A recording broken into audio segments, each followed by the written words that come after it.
biggest issues plaguing modern men is that the vast majority of them lack a tribe of other virtuous, trustworthy, masculine men who gather for the sole purpose of improving themselves and their lives on a daily basis. Most men simply float through space, working a dead-end job, only to go home to a nagging wife or girlfriend that doesn't respect them.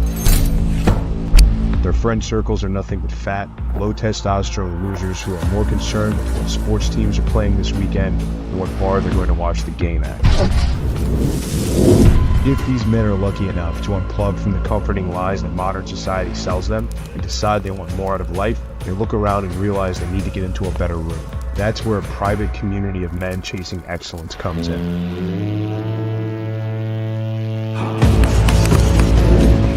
Men in our community have all committed to being the best versions of themselves that they can possibly be. They willingly run toward challenges, knowing that pushing themselves out of their comfort zones is the key to unlocking their true potential as men. If you're ready to take control of your life back and curate a network of successful and knowledgeable men, now is the time to seize the opportunity.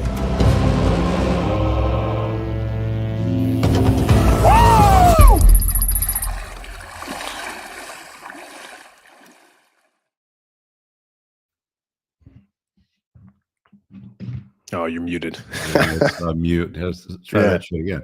All right, here we go. Religion. What's happening? Let's get into it. Man? Yeah, we're gonna do this a little bit different tonight because we've been doing a lot of highlights and stuff that have been happening throughout the week, and I figured because it came up last week during the show, somebody brought up the topic of religion, and I figured let's just chop up the topic of religion from our perspectives, where we came from, what our experiences have been with them, what our position is on it today, why it's there. You guys are free to call in on the show. We're going to try to run for at least 90 minutes. Please do. If there's something that you want to contribute or ask or challenge us on, whatever, we're good with all that. I think our views are pretty similar though, right? Are you a man of God? Like, do you follow any organized religions? No, I would call myself an atheist. Yeah. All right. I guess starting from that position, as far as labeling your view of religion, I'd probably call myself more agnostic, which I think is something that I've moved towards since the hero's journeys. When prior years, I would have said that I'm an atheist.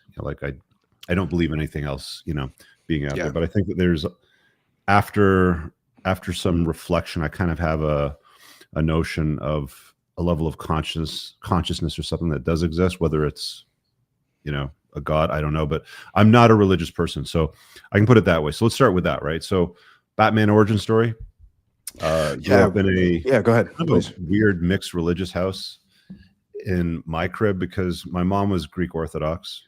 And my dad, he's English, so Protestant, I don't know, not practicing anything. But when we came to Canada, I remember we used to get door knockers from the Jehovah's Witnesses. I don't know if you ever got those where you lived. In New York, I did, but not like growing up or anything. We were too small of a town. We didn't have those locally. We used to get them all the time. So, they would knock on the door, and at one point my dad let him in, and, he got the whole pitch, and he bought into the Kingdom Hall stuff and started going to the, the sermons, and bought the, the Watchtower books, I think they were called. Okay. And I remember even as a kid, I was probably, I think my dad started getting in this around 7. And then by about 10, 11 or 12, I was kind of like, yeah, this stuff doesn't add up. And I remember he had to almost bribe me to go with him on the weekends. My parents had a lot of fights, because of his convictions towards Jehovah's Witnesses and all that sort of stuff. And, he used to have to bribe me and be like, oh, let you sit on my lap and drive the car in the parking lot or something like that. And I always like, mechanical things in cars. So of course, I would go for a couple hours just to be able to steer a car, in a parking lot, or he'd buy me a McDonald's or something like that. So I think by the time I hit my late teens, and my exposure with my mom was more or less just Christmas and Easter, because the Greek Orthodox calendar is you go for Christmas, sermons, you go for Easter, and that's really it. So there wasn't a huge amount of commitment. But after 18 or 19, I was totally, like away from it. I'm like, I don't buy any of this. I've never met this person before. Why should I worship them? Blah, blah, blah, and all that sort of stuff. And I kind of saw other people, I think, around that time that were strongly religious. I'm trying to think of a good word to use. I don't know if gullible is it, but something close to that.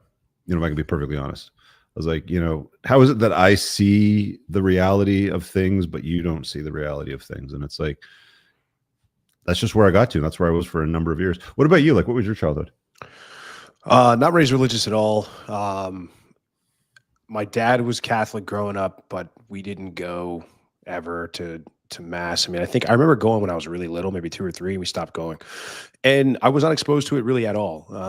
I remember like in school, they would have like a little short bus that would offer to take kids out for Bible study, like in the middle. And this was like elementary school. I was like, oh, that sounds cool. I don't want to be in this room with my teacher or whatever. This sounds fun.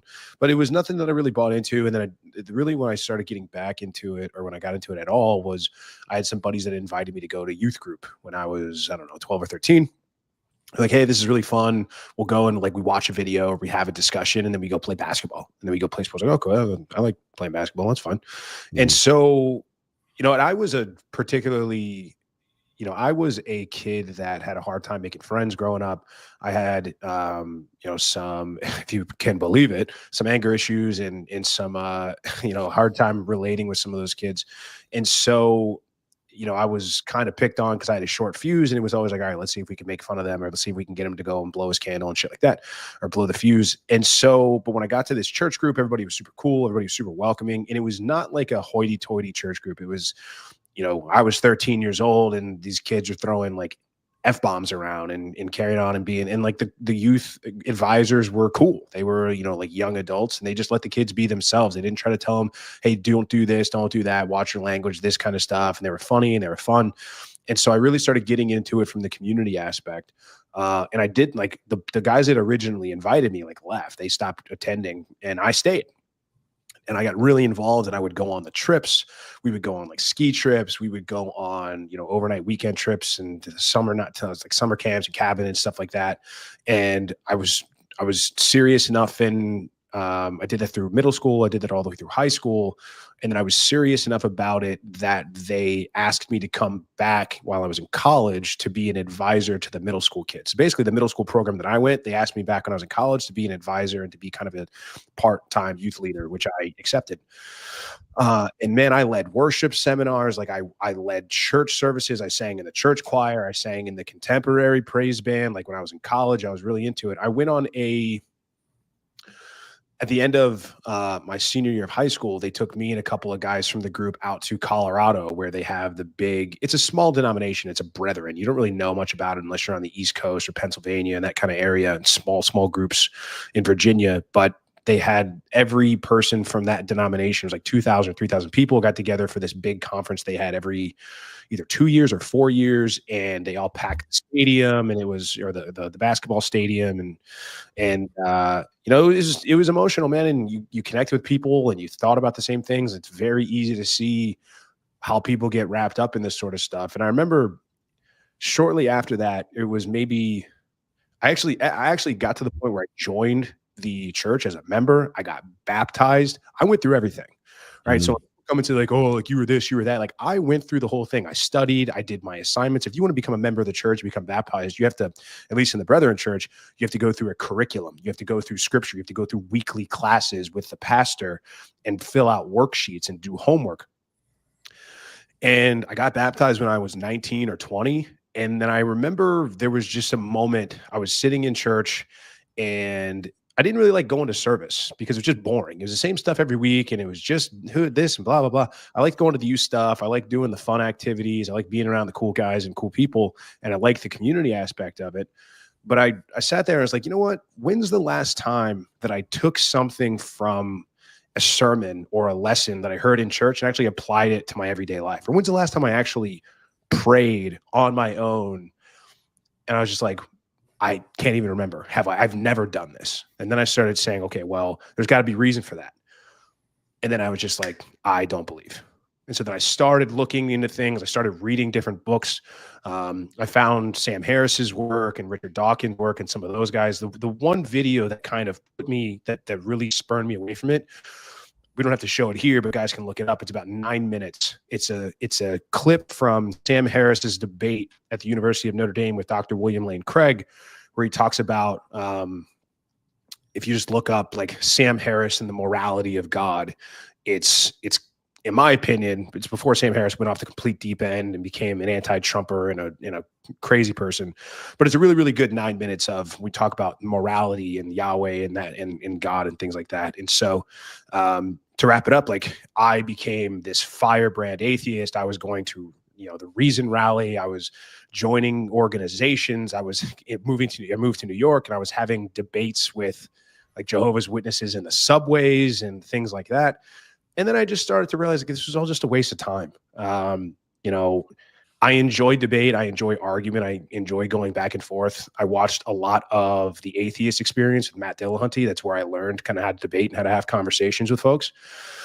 And in recent years, like, I've just stopped caring as much. But I'm always willing to have a conversation if people want to have it. What I've found is that, and this doesn't happen in our community because there's really religious guys, and there's guys that we're both really close with that are highly religious, and we never talk about this stuff. But it's hard to find a group out there that, if you don't agree with what they're saying, or if you don't agree with the things they agree with, or you don't believe what they believe, that they're still generally good and or nice people to you. Like, the most hateful stuff I've ever been the most hateful stuff that's ever been thrown at me is by people. I'm just like, yeah, I just don't believe the same thing that you do. And that's, passing judgment on my character and saying that I'm a bad person and I'm going to burn and all that sort of stuff. So I generally shy away from most of those conversations, but that's kind of the long and short of my story. So there's kind of like a little bit of a Batman origin story for you guys, where we're starting this from. If you want to ask us anything, if you want to, challenge us on something like that, super chat it. We'll give those priorities. We'll try to keep an eye on the live chat on YouTube or on the StreamYard feed, anywhere from everywhere else. And, you can try to ask a question, but the super chats on YouTube will get priority. There's also a call-in link that's pinned to the top of the YouTube live chat. So if there's something you want to ask us or sort of chop up live, then that's always easy to do too. Do you think that there's a God? I personally don't think that there is. And now people so I want to go back to something you said at the very beginning, because this is something that gets brought up quite a bit. And actually, agnosticism and atheism are not mutually exclusive. So you don't necessarily have to pick one. So when you talk about theism or atheism, you're simply talking about a belief. A theism is, I have a belief in a God. Atheism is, I do not believe, or I'm not convinced, I would say. Agnosticism and Gnosticism is about knowledge. So you have 4 potential combinations. You could be a Gnostic theist, which basically says, I know there's a God and I believe, and I think I have enough information to know, and therefore I know. I'm an agnostic theist. I believe, but I can't possibly know. You have a Gnostic atheist, which is, I don't believe, and I am pretty sure, like, I'm firm enough in my knowledge to believe that there isn't one, or to think that there isn't one. Or you could take what most atheists do, which is, I don't believe, but I could be convinced with the right evidence, or I don't know for sure. Now, I'm kind of the position that, based on all of the knowledge that we have and the knowledge that we've accumulated, and things like direct contradictions in the holy books and scripture, and all of these things that don't add up, or direct fallacies in the perfect word of God, as some people would say, I take the stance where it's like, yeah, I'm comfortable with saying I don't believe there is one. I don't think there is one. I think I know there isn't one. But that's always kind of a slippery slope, because people say, well, like, you claim to know, so therefore you need proof or you need evidence, which isn't really, and I don't really like going down that road. So most of the time, for the sake of the argument, I'll give somebody that ground and I'll say, I don't believe, but I don't know. But I don't think that just because you have I am unconvinced. That's really what atheism is. You don't buy it because somebody wrote it in a book a few thousand years ago? Yeah, well, and that's what people like to play these word games. Like, well, atheist means you don't believe there's no God. Like, that's not true. All atheism is somebody says, I believe in a God, or a God exists, or Jesus was, or all this sort of stuff. And I just say, I'm unconvinced. I remain unconvinced. I don't believe that happened. I'm not saying it's not true. I'm not saying I believe that it's false. I'm just saying I don't share your same belief. That's all that is. Okay, look who it is. You've got Shout out to Jack Donovan in the chat. Yeah, shout out to Jack. Thanks for I wonder which one he's talking about, Jack. If you want to come over to YouTube or chat on X, I'm not sure which position you're meaning to, if you're talking about Gnosticism or agnosticism, but I'd be very curious to hear his thoughts on this. Yeah, he's got some interesting stands and takes. Yeah. I'm just not sold on it, man. It's like it's that's all it is. Yeah. You know, like you've got a God, you got a Jesus, you got a Buddha, you got a Muhammad, you got an Ali, you got like you've got all of these versions of it, and it's like, you know, there's a lot of questions I got, right? And I think asking questions is good, but I think that a lot of the times, you know, people get pissed off at you for asking questions. Like, why are you getting mad because I'm asking you a question? Like, why do you get upset because I question something that you've been told, right? Like, just because I tell you, you know, the sky's purple, you're going to believe me the sky's purple, right? Or you're going to look up, because, you know, somebody wrote it in a book at some point. Like, a lot of this stuff just doesn't add up. And you know, I think that one of the most compelling pieces of evidence that I found very interesting, you know, like, I'm very rational, obviously, you know, like I've, if you guys have watched me for a while, I kind of think things through. Like, I often, you know, you'll sometimes see in some of the videos that I'm kind of working shit out as I'm making a video, or if I'm in like my car talking about a topic or a subject. And it's like, the other day, Moff, I saw this video, and I'm not going to play it, but it's not long. It's like 10, 11 minutes long. And it sort of like breaks down the size of the Milky Way, the galaxies, the number of galaxies, and how long it would take to travel across them. Not dealing with it from like a religious perspective, but I mean, you know, I went over here in Grok, you know, just before the start of the show to sort of just get the numbers right. And the Milky Way is approximately 100,000 light years in diameter. So to travel from one end to the other would take 100,000 years, traveling at the speed of light, which is roughly 299,792 kilometers per second. It's very fast. Okay, so that's the size of the Milky Way, and then you continue on down the rabbit hole, and you say, well, okay, well, Grok, how many galaxies are there? How many known galaxies are we aware of? And there's 2 trillion galaxies, and when you're measuring the distance across the galaxies, 100,000 light years, it doesn't account for the distance between the Milky Way and then, you know, the next one and the next one and the next one beyond that sort of thing, because those are also distances that exist as well too. And when you start punching those numbers into a calculator, you can't even repeat the number back. It's that massive. Like, you end up with like 2e plus 17, whatever that means. So I mean, like, it, you know, it comes back to the questions. Okay, well, if there's a God and there's a Jesus and there's a Muhammad and there's, you know, there's a Buddha and there's all of these different like, did they all collab on making this vastness of things out there beyond the Earth and our solar system and the Milky Way? Like, how did all, like, we can't even get along on Earth, and we're supposed to be creations of God in his image.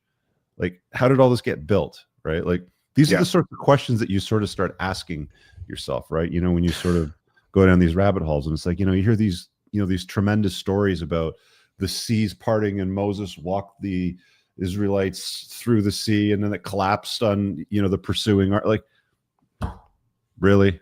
Or did you ever see that Joe Rogan bit on the 13-year-old retarded kid? And the burning bush, right? Oh, no, Noah's Ark. Yeah. I have seen that. It's pretty good. He does this hilarious bit. I mean, I wish I could play it for you guys, but we get a copyright slap. But I mean, you can go look it up, and it's basically, it's like, you know, a 12-year-old retarded kid can figure out that animals eat animals, and they're on a boat for a prolonged period of time. So what are they eating while they're on the boat? Right? Like, you know, you start asking questions like this. I have been told many, many times, you know, when I get in these conversations with guys, and I'm okay with you having like a religious perspective. It's absolutely fine. I wouldn't convince you otherwise. And I've had a lot of people say, you know, a lot of what I've talked about when it comes to, you know, relationships and the structuring of it and leading and all that sort of stuff is very closely associated to the Old Testament, very closely associated to parts of Islam and this, that, and the other thing. But a lot of religions have been cucked out today. Like one of the things that we've had a number of conversations, I have anyway, a lot of the times in the private Zooms and in the communities and all that sort of stuff that we run with the, the school platform. And, guys will be like, I was a devout Christian and attended church all the time. And my wife went completely sideways when she got a job with the minister. And, like all this stuff down the rabbit hole. And it's like the entire church is now completely and utterly cucked. For a lot of guys, it's not what they signed up for. And it's not aligned with the original scriptures. And it's like, and then there's that too, right? Like it starts to raise questions like, well, what about the hypocrisy that exists out there, right? You go through like, women are supposed to be chaste before they get married, and women ain't doing that anymore. And they're all talking about wanting a man of God and all this sort of shit. Or you challenge them on the idea that they have tattoos, right? And it's like in the original scriptures that women shouldn't be marking their bodies up, specifically talking about tattoos. And, oh, that's the wrong interpretation of it. And it's like, this hypocrisy stacked upon hypocrisy sort of thing, what are one of the 10 commandments? Thou shalt not covet thy neighbor's wife. Don't bang other women that are married to men. But a lot of these, guys that we know that are religious, they'll routinely go out and, cuckold a dude's wife, and he'll sit in the corner chair and, he gets off on it sort of thing. Right. So that, just like stack and stack and stack of things that's just sort of like pile up sort of thing. And it's like, I have a lot of questions. You know what I'm saying? Yeah. You want to get the super chats here before we keep going? Yeah, we can grab them. And if Greg's hearing this really quick, Greg, I see you backstage, but you're not connecting your mic and you're not connecting your video. So we can't bring you on stage because you haven't done that. So, and I think this is a duplicate. This guy sent in two of the same chats. The probability of everything, including God's books and hypergamy, is so low that it being a coincidence requires more faith and believing in God. This is a very poorly worded argument. I don't know. I think what he's trying to say, it's like, oh, it takes more faith. It's basically this argument from design, basically. There's a ton of these arguments, all of which fail, whether it's the watchmaker argument, whether it's the 747 argument, whether it's the prime mover argument. Logically, every single one of these arguments fail. Like they have over and over, and they've been debunked, but people keep shouting them from the rooftops. And it all leads us back to this road of faith, which we can certainly talk about because that was brought up today in one of our conversations. But I want to, taking kind of a step back, I don't really, so genuinely when I ask somebody, I said this on the show last week, if somebody, I say, what's your reason for having religion or a religious belief? And a lot of people will say, well, because it makes me a better person. And then I say, great, fine. If you need this and otherwise without it, you are incapable of being a good person, then by all means believe, because you're doing everybody a favor. I think most people don't have the agency of being able to make good decisions on their own. Like we talked about it a lot. Like human beings love a ruler. People love a ruler. People love this because they get to say, well, I don't have to make any decisions morally on my own. I don't have to think in any way about what I do or how I weigh this certain situation or its potential consequences, because I just do what the book tells me, or I just do what this guy tells me. So you're basically passing the buck. You're making it someone else's responsibility. A lot of guys will say that's the book and I'll do what it tells me to do, but they pick and choose from it like an a la carte menu. Yeah, like exactly. Right. Most of them pick and choose. Like I think cafeteria Christianity. Ramadan. It was like a week or two ago, and Andrew Tate was criticized for gambling during like a holy calendar holiday sort of thing. It's like you're not supposed to do that. And it's like, you see all these examples all the time of people saying, oh, well, the book says that, so I'll just do what the book says because I love to be ruled. But it's like you're not following it to a T.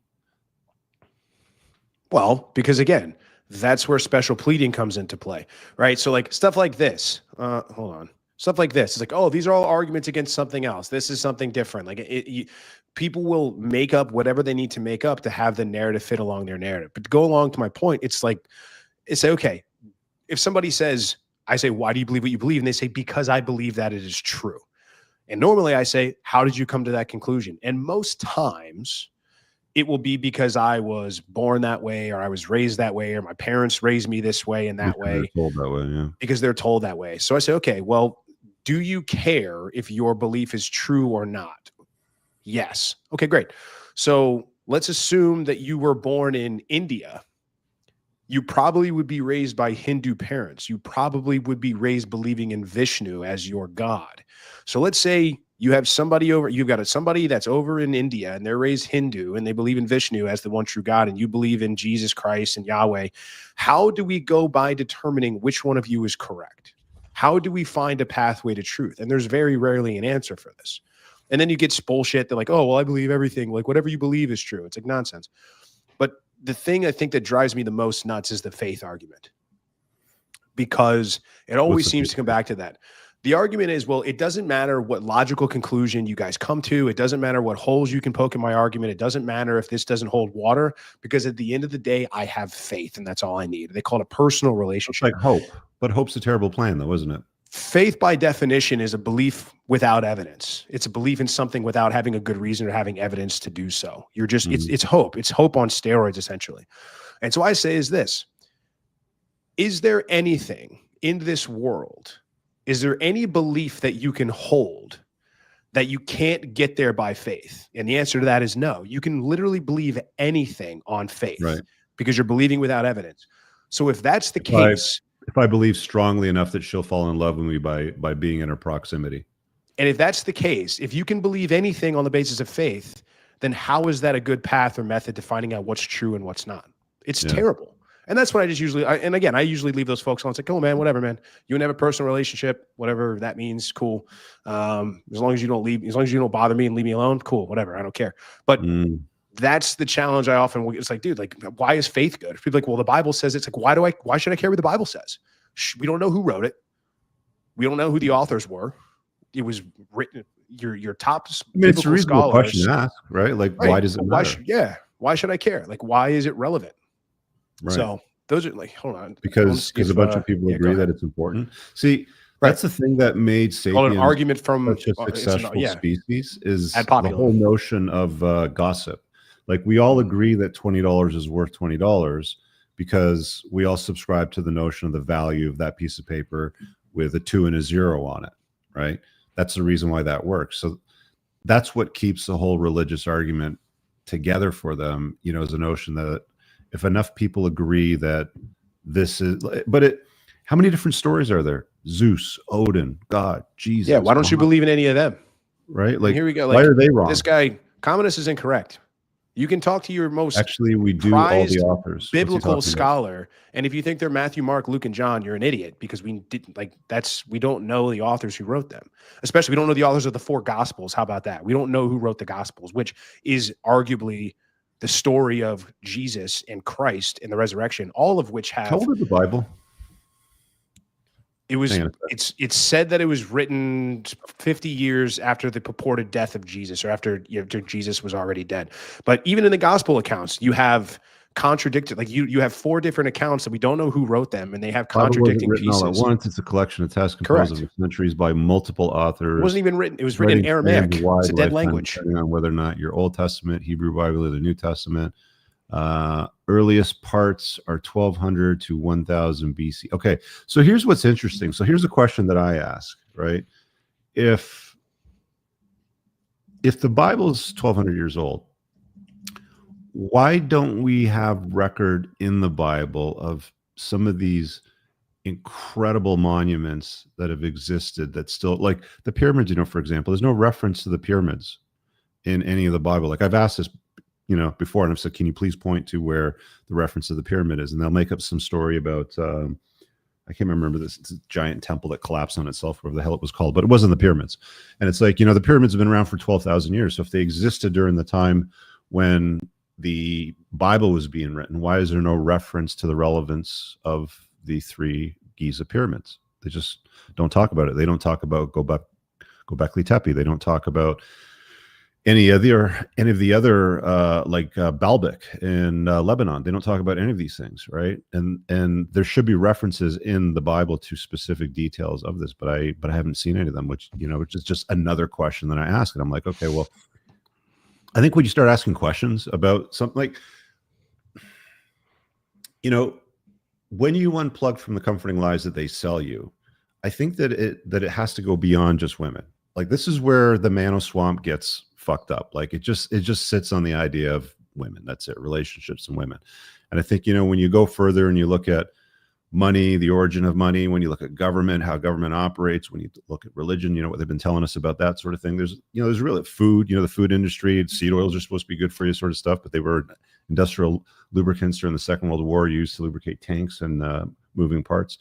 When you start to go down the rabbit hole of all these different things, it's like, you have to broaden the scope. And I really think that it's like, you got to ask these deep and difficult, like, the Virgin Mary, really?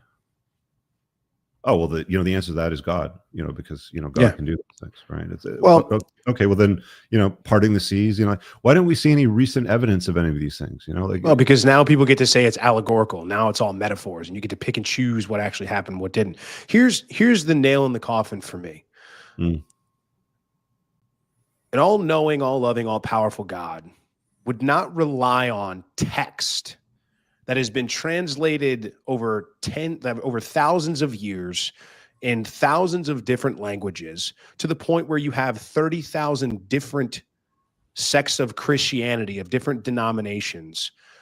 And the fact that people have to use these winding, twisting roads of words and allegoric, and this is what metaphor, and this is what we think God meant, or this, versus why doesn't the guy just say, like, hey man, this is what this means? An all-knowing God would know that this is confusing, that this is not the way to communicate a message of divinity. And so So what's the plan? We all fumble around and fuck around for 70 years trying to figure out the truth. And if we just so happen to not believe, we get to go to hell, we get to burn in a lake of fire for all of eternity, or eternal separation of God, whatever you want to call that. That's the nail in the coffin for me. It's this idea that he would know this. He would know that this is a terrible mechanism of conveying any sort of message or getting to any verifiable truth.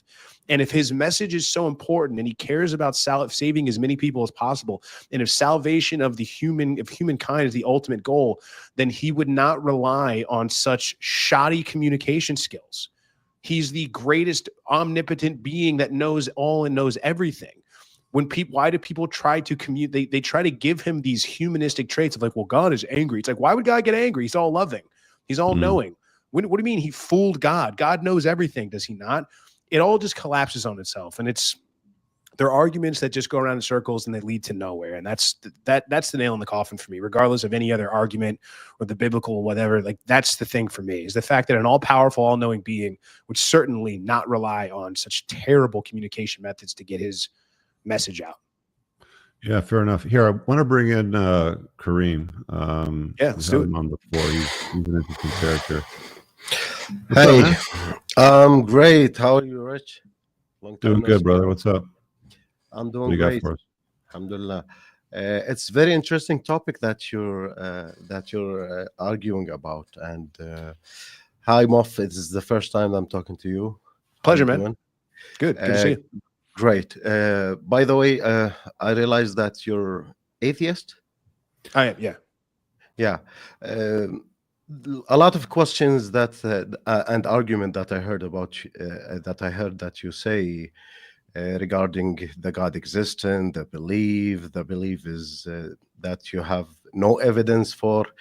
Actually, there is evidences, but there is no material evidences of God. That's the clash between the believers and the non-believers. What's the evidence that we have? They ask for material evidence, right?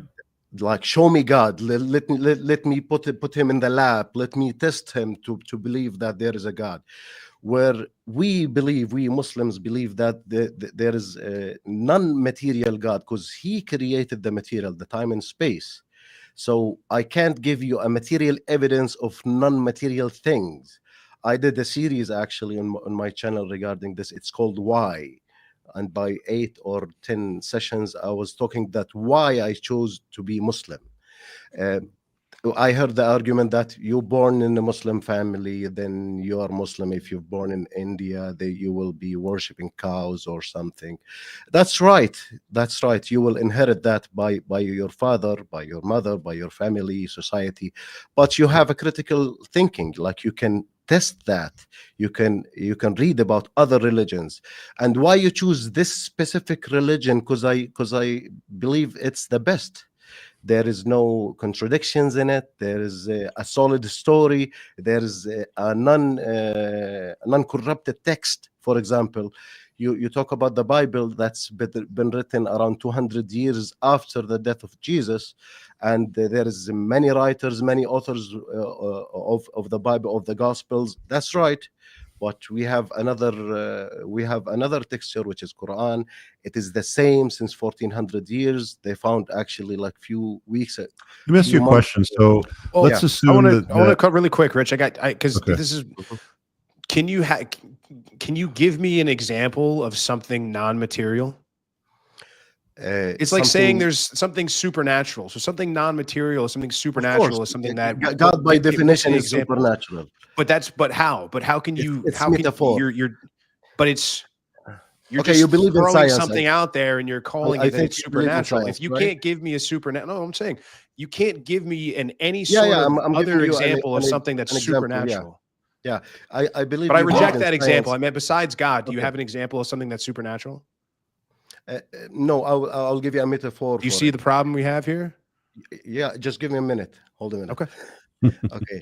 The beginning of time and space fabric, and like the four main energy in the universe, they started from the Big Bang, the singularity. Before the singularity, there is no time, no space, no electromagnetic force, there's no nuclear power, there is no matter, there is nothing before it.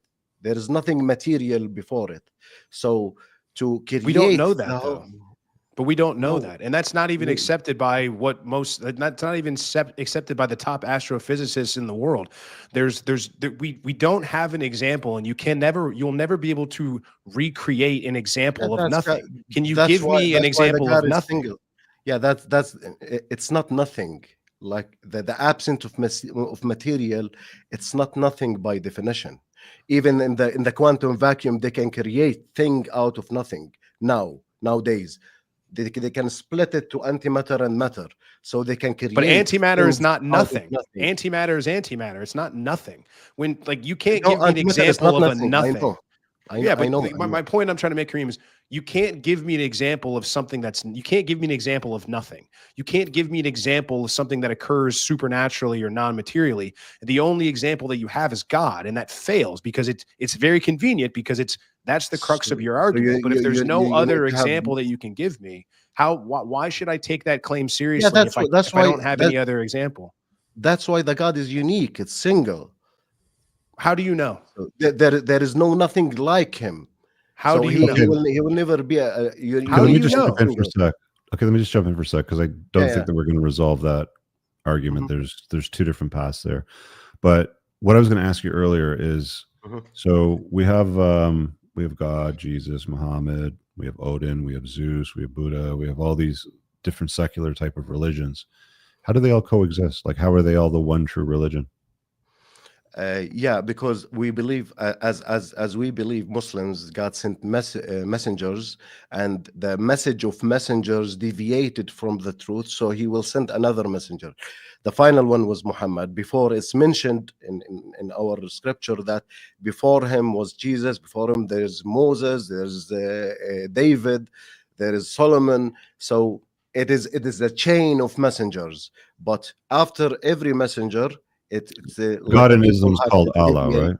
Yeah. So, Muhammad is messenger as much messengers. as Okay, Jesus. so how does Allah coexist with God, with Odin, with Zeus, with Buddha, with all the other religions? Like, how do they coexist? How do they all they coexist the because he's one and God and different messengers. The messengers is people. They are human being. They have. But that's not the way that things were run. Like, if you were a Viking 1,000 years ago, they would try to convert you to Christianity, right?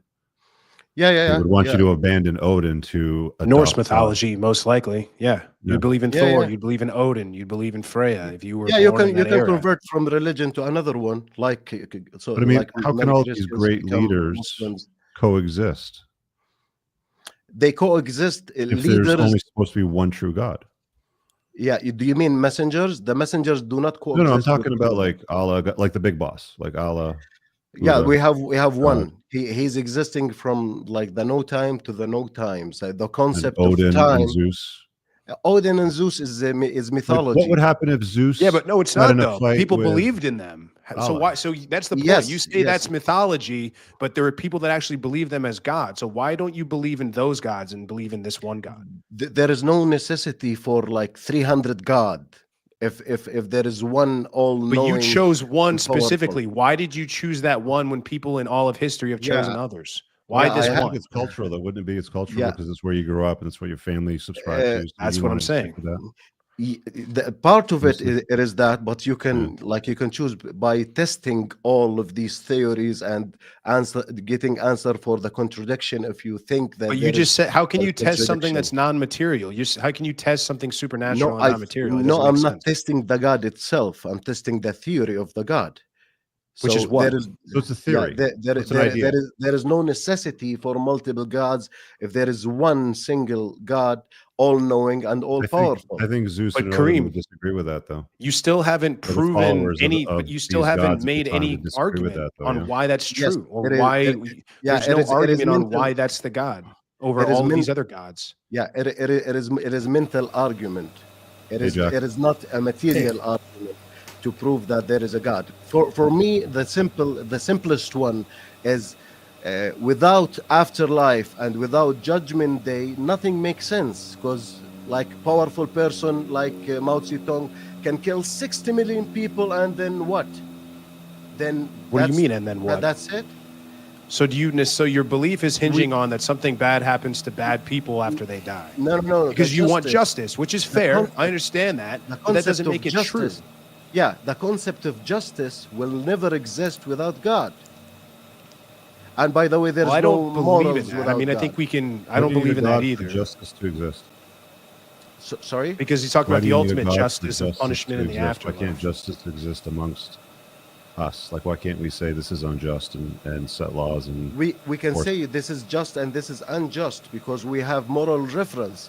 All human beings get the moral reference from religions. They did not invent it in their mind.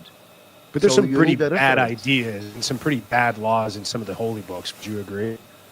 Like even in the Ten Commandments, I mean, thought crime is prohibited. Coveting another man's wife, not even doing anything. Well, The I don't idea believe in of the 10 coveting another- commandments. Oh, okay, I don't that's believe well in understood. I But- don't believe in 10 commitments. I think the Bible have contradictions. So because it is not the exact God words, but the Quran is the exact God words. I want to give Jack a turn to cut in. Obviously, Jack, it's great to share the stage with you, by the way. Yeah, sure. But I want to try this one more time because this is what I keep getting hung up on. Everything that we have about the known world is material or is natural. It occurs in nature. It's something that exists. It's natural. Except God. Where's your basis of evidence for that? Or why does God get a special exception? And where do you get that basis of belief from? When you mention that God is non-material, how did you come to that conclusion? How do you know? Because the matter and space time have starting point, which is the Big Why? Bang. Says who? So, what is why? The Big Bang theory leads to that. The background radiation is a big evidence of it, and the blue shifting, the red So the shifting. Big Bang Wait, theory hold- is consistent Hold with on the a sec, Quran? I'm a little bit confused. So you said the Big Bang, like how does the Big Bang theory align with Allah? Not exactly. I mean the space time matter came to exist before it will never exist. So the God is ultimate. Like the concept of time does not apply to God because He But Kareem, created you understand how time. you're just asserting this. You're just making it so you're saying God exists immaterially. You're just asserting this without any sort of backup or Yeah, evidence. You're because saying He's the creator. God is, It does not make sense. He's But the yes, creator like- of material. so why should I believe? If it doesn't make sense and it's something like you're just asserting that God did it. I'll ask you a question. If you find Please. a print which is, for example, the golden ratio or the Fibonacci sequence in the atom and in the cells and in the galaxies, does that not give you any hint that they have the same maker, the same creator? Why So does it- you're why does talking it about the occur? argument from design. So Why does we it- can talk about an entity have to design all those things? Like that's We what can talk about design all Why does day. some greater being have to make the sun or the earth or the moon or the? No, I mean, like my point is, if you saw like 100 cars and you never see a car, and you have they have the same logo, which is the 3-star, the 3-point star, you will assume that they have the same maker, which is Mercedes-Benz. Even if you never met Mercedes-Benz, you never saw the factory itself, but I will Kareem, that's assume not they the have argument. the same Design. signature. It's because we know inherently that Mercedes are I get his created, and that's point. not I get something his that point, occurs in Moff. nature. No, I'm giving you it's a example. terrible point. If you never know No, Mercedes. it's a terrible point, and here's why. We can talk about the argument of design all day. Like this I'm is not saying I this agree is with just it. this is just a recreation of the teleological argument, the watchmaker argument. Basically, it goes like this: you're walking along in a forest, and you see trees and this and that, and then you stumble across a watch or a pocket watch. And you know, just based on the complexity of that watch and what you see, that it had to be created by some sort of creator. And here's why that fails. You already know that a watch was designed by a human. You already know that a watch doesn't occur in nature. So if you really want to make that argument, you're basically saying you're walking on a road of watches, of trees made out of watches, and you pick up a watch and you say, this one thing has a design, but all of these other watches don't. And really quick, Well, there's everything has terrible design. There's terrible design. If you really want to talk about if we are meant to be here, the Earth is 75% uninhabitable. It's water. We can't live there. So that's terrible. Only one there's other planet of all of the creatures that live 9 there. in the solar system can support life. I mean, we have no evidence that no planet other than there's bad design all over the place. Human body is even designed badly. If my balls are the most important part of my body, why are they on the outside instead of the inside, where they can get because the chopped up? temperature, they need a colder temperature for your sperm. I understand. All right. Yeah. But that's a scientific explanation. Am I right? Sorry, Jack. Please, would you like to answer any questions, or would you like to cut in? On why balls are outside the upper body. Yeah, talk about the lower balls. temperature. Talk about that. I mean, he's right. He's correct about that. That it is to regulate the temperature. No, I was just scrolling through X and I saw you guys were doing a podcast on religion, and I was like, I wonder where they're at on that. Because many one of the reasons why I started my own group was because I think around like 2021, 2022, I feel like everybody in the manosphere magically converted to Christianity and then started selling Christianity products and coaching things and all that stuff like that. And so I was like, I was like, where are my people at? And because I'm very much in the same, what Moff explained is where I've always been, or where I landed. I mean, I was one of these kids, I was raised Catholic, and we had, to do confession. And that was part of like catechism, being raised that way and whatever. And I was the kid at really young age who everybody else hides behind a little wall and then tells the priest their sins. And like I stole some candy from the store or whatever, do 10 Hail Marys. And then I was the one who like would pull the chair around and talk to the priest and be like, wait, so this doesn't make any sense to me. And then their answer was what you guys were saying is that you have to have faith. You have to have faith, you have to have faith, you have to have faith. And that was their end answer. And I was like, to me, that was my first trust of science. Like, let's just say a thing over and over and over again until we agree that it's true. And that was really where I was at with it. So, but what I was jumping in on was, I was going to make a reel or something about it at some point, because it's like what atheists get wrong, like atheists, and that is that they have to claim that they know something that's unknowable. And you actually brought that point up a little while ago, Moff, because that is a mistake. Like the kind of new atheist guy who says, I know that there isn't a God, and and I understand the complete universe. That's kind of modern rationalism, and it doesn't. They also don't know that answer. Right. I can pretty sure that other people's gods are probably a little bullshitty, and like they're probably not 100% right. But like that doesn't mean that I know for a fact that there isn't an afterlife, etc. Let's see if there's any rock star in here. But anyway, that's I really appreciated hearing that point, because that's kind of the way I end the argument all the time. Like, I don't have to say that I know something is true, like true or untrue, but I don't believe you. I'm perfectly willing to reject your I just say, like, I don't believe you, right? Like, it's and I think where Gnosticism maybe gets a bad rap, and again, so I sometimes will just give ground for the sake of the argument, but I think there's reason enough or knowledge enough to know that of all of the gods that have ever been presented and what we know, that you're talking about the perfect being with the perfect book, with the perfect path to life, with the perfect road to salvation. There's no way that there would be contradictions. There's no way that you would have to take things allegorical versus literal. There's no way that he would leave it. A perfect being would not leave the most important message of all time up to the interpretation of extremely fallible, dumb humans like us and Mongoloids. That's the part that I can't get over. It's like, I'm not saying that there cannot be a God. Maybe it's one that we haven't discovered yet or thought about yet. I mean, different religions are looking at Mormonism. That thing's fucking 200 years old. We have the perfect it's like, script, by the way.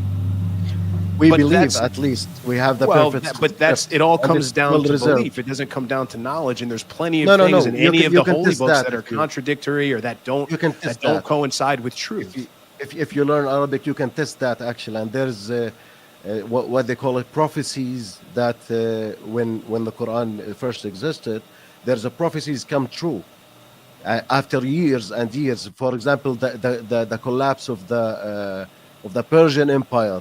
It's predicted. The collapse of the Roman Empire, it's predicted, and it was inevitable. So how the author of this book know for a fact? Yeah, but if I could write right now, like at one point the American Empire will collapse, does that make me a prophet? And no, I'm not talking about one incident. I'm talking about fine. I mean, take it because, but I'm saying like no empire has ever stood. I mean, Jack's far more well versed on this than I am. But I mean, how many of these ancient societies are still around? There's always, as long as we're existing, as long as we're building civilization. You're taking the example. I'm telling you, there is tens of it. There's not one example. There is tens of it, and all of it come true. For example, there is no better social system than Islamic society. You can't debate that. There is no better social system. What's your assertion to that? I'd love to hear this. The intersexual dynamic, like we talked about that, me and Rich before. Give me a better social system that. Well, that's not the argument. You're saying it's the best one. I'm asking you to support that. There's parts of it, like there's Islamic countries that are absolute shitholes too, though, right? Like not everything. Of course. Utopia like Dubai. Of course. I'm not talking about the like specific country. I'm talking about the Islamic social system, which is give the roles for each. You've got people by the females. You've got people flying planes into buildings in the name of religion. How is that good? That was inside job, but let us put that aside. How convenient. So let me give you an inside job by who though? Can I? The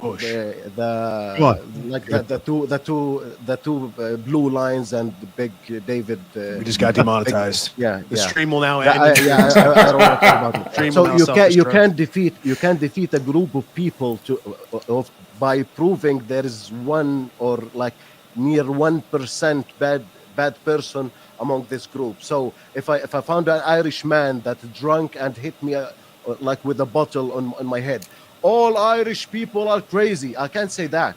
You can't say that. So, but they are. No, but you're doing it in the name of religion, correct? You're doing it according to a book in the commandments. Yeah, you're judging the religion. You're judging the religion based on like an act. But it's not a small proportion. It's not a small percentage. Islamists exist. Like I want to believe what you guys believe. We are more than 2 billion. Do you know if 2 billion is terrorists? That's not the assertion that I'm making. So like I'm saying that the people are using what's written in the book as justification for committing atrocities towards people. I can use any scripture as justification of anything. Sure. So that doesn't. Why is that good then? Then how is that a good path and how is that a good moral code? That's your free will. Well, I don't think that. I mean, that's contradictory within itself. I mean, if God is omnipotent and knows everything that I'm going to do forever, then I don't have free will because He's already predetermined it. No, not predetermined. That He know what you will do, but He did not force you to do it. What's the difference between Him knowing the outcome and what's predetermined? I'll give you the difference. I know Rich very well. I give him $1 million. He go and buy a Tesla, like the new one. I know he liked Tesla. I did not make him buy Tesla, but I predicted that he. But you buy didn't Tesla, know. It's God doesn't make predictions. God knows because He's Yeah, all-knowing. God knows, but according He to did not omnipotence. force you. He knows. Well, if but He did not knows force the outcome, and if He created me for a specific purpose, and He knew that I was going to walk this very specific road, He knew every decision that I would make, and He's the creator. Is He not responsible for all of those decisions? At what point did No. I have free will if I'm not allowed to You choose deviate it. from the divine plan? It's not a You choice choose if it. He already knows the outcome. No, you can know something, but okay, I'll give you another example. I know my young brother very well, and I know he like ice cream a lot. I gave him $10, and I'm telling you, he's gonna buy ice cream. He went back and with ice cream in his hand. I know what he's doing, but I did not force him. I gave him the choice. He can buy something else, but I know him very well to know what he will do. Kareem, I don't know if we're going to get Moff. anywhere. I think we've been chatting a little. No, we I got a don't lot think of guys you're gonna- backstage. I don't Rich, think that you're going to convince each other of your own points of views. That's pretty well established. which is fair. That's not the intention. It's just to have a I discussion. want to swap out Kareem though for somebody else because we got a whole bunch of Kareem, people. thank you, man. It was fun. Oh, sure. But cool, yeah. Thanks for Talking popping to in. See you, man. Okay. You know what's really comforting though is that I didn't know anything about India, which is a lot more people, and the Vedic stuff is actually even older than any of the biblical stuff or the Islam or other. But I started writing about some of the Vedic material, and all the Hindus all do this too. Like they all have these incredible arguments about how their books predicted things that happen in the future, and how this is absolutely true. And how dare you call my religion a myth?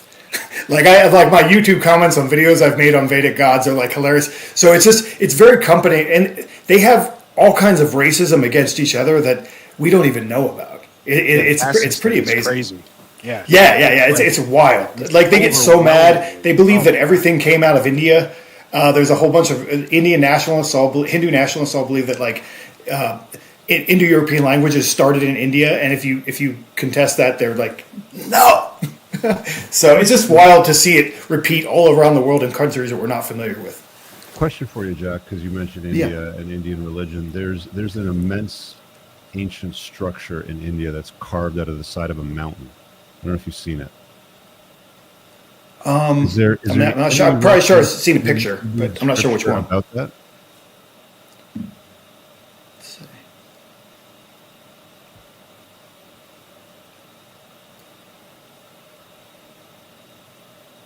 No? No. Okay, so I just got a kind of statement for you here, Moff. I don't know what you kind of think about this. So, if we're arguing about the utility of religion, I would say one of the things is that it's allowed us to build the most successful society ever in the history of mankind. And that's based on Judeo-Christian values. So, in other words, you benefit from the religion without necessarily acknowledging it. Right? So, let me give you an example. So, in some countries, okay, you can just go and kill a bunch of people, kill Christians and do all that, or you can just steal whatever you want. You can just go and take somebody's shit, okay? But in Christian values, which is what we're built on, every single person from the slave girl to the pharaoh is equal in the eyes of God, okay? And that's what our stuff like innocent until proven guilty, Magna Carta. These are the things that form us in civilization. Other countries don't have this. Okay, they have no issues. Like in Nigeria, there's places where they have no issues just going in there and kidnapping a bunch of girls because they can. Right? In some places, it's expected to go in there. Afghanistan. Sorry to hijack you, NC, but this is the point that I was making earlier, Jack. Is in India they have this ancient structure here, this Kailash cave carved right out of the side of a fucking mountain. Vast quantities of stone were removed. Everything is carved to intricate perfection. This was not assembled. This was carved out of the mountain. So everything you see here carved out, the windows, the doors, everything was carved out of solid rock. Why is there no record of any of these ancient structures in any of the biblical texts? Well, fair question, right? Right. Well, Yeah. sorry, could I? Like, Sorry, Jackie. this is phenomenal. Like, this is phenomenal. Look at it. It's Yeah. massive. They carved it out of the side of a fucking mountain. Why is there no reference to things like this in ancient biblical texts? Well, I mean, like they don't have to. Like it wasn't relevant to the text. I'm guessing, though, right? I mean, I'm sure. Are you serious, dude? Like, did you see the size of the fucking thing and how they like? Go watch a documentary on the vastness of structures like this, like the pyramids, like Baalbek. Like, go back to like. There's no reference to any of this in any of the scripture. It's about some guy staring at a burning bush or the ocean being parted. Like, why is there no reference to these giant structures that existed back then? Well, they did actually. I mean, a lot of the ancient cultures that were in that region, they just identified them as enemies. You know, like the Assyrians, the Babylonians, all that stuff. All these groups of people made great, like fantastic structures. All these ziggurats and everything. I love ziggurats. Like there's all these amazing structures that predate Christianity, and in Judaism even that the Bible does reference, but they just make all their gods, which are all pretty much, if you look at them, they're all sky and storm gods that do fertility and harvest, and that like they're the same damn god. You know, they're all like this, and that's why atheists make fun of sky god. I think it's a great thing. It's like, oh, well, of course, your father would be in the sky, right? That makes perfect sense. It's just a repeated theme because all these cultures had a very similar god, and so, because they were competing with the biblical gods, they just make all those gods into demons, like later, or like that they say that their corrupt cultures are corrupt or whatever. And so a lot of those things are mentioned. They probably didn't have knowledge going the whole way deep into India. Kailash is actually interesting in the sense that there's a mountain named Mount Kailash that's sacred to Hinduism and about 3 other religions that people never touch. It's one of the only mountains in that area that has never been climbed because they just do this long path around it. And the government, it's technically in China, and they won't allow you to climb it because it's kind of cool. It's cool. It's kind of cool that there's nothing like that in the world, that there's something that people haven't climbed. But I guess we'll go back to your friend here. Yeah, you know, and there's some too that it's a matter of practicality, in that, like you mentioned Egypt and the pyramids, why that wasn't mentioned in the Bible. And there's a very specific reason in that they were enslaved by the Egyptians. You know, that was kind of the main thing with the Exodus. Right? Yeah, but there's no explanation on how the pyramids were built. It's impossible for human beings to move quarried stone from that distance, even to that height. There's only 4 cranes that exist today that can move stones that large. Yeah, but I mean, I guess them up to move them from one spot to another. Yeah, you know, and again, like these are techniques that may have been lost to time, but like you know, you're telling me that Jewish people quarried these stones and made the fucking finishing so fine you can't even slide a razor blade between them, and lifted them 9 stories up, and they weigh hundreds of tons. You know what I mean? Like, why is there no reference of like the pyramids are in the biblical region where they talk, about a lot of these episodes, the burning bush, the parting of the Red Sea, and all that sort of stuff. Like, it's in the region. They talked about Moses leading the Israelites from that region. Like all the slaves and the locusts and all this sort of stuff that happened around there. But there's no reference of these giant, massive structures called the pyramids in the biblical text. Does that mean that they didn't exist back then? I don't know. But they're saying 12,000 years old, so they should have existed when they wrote the Bible.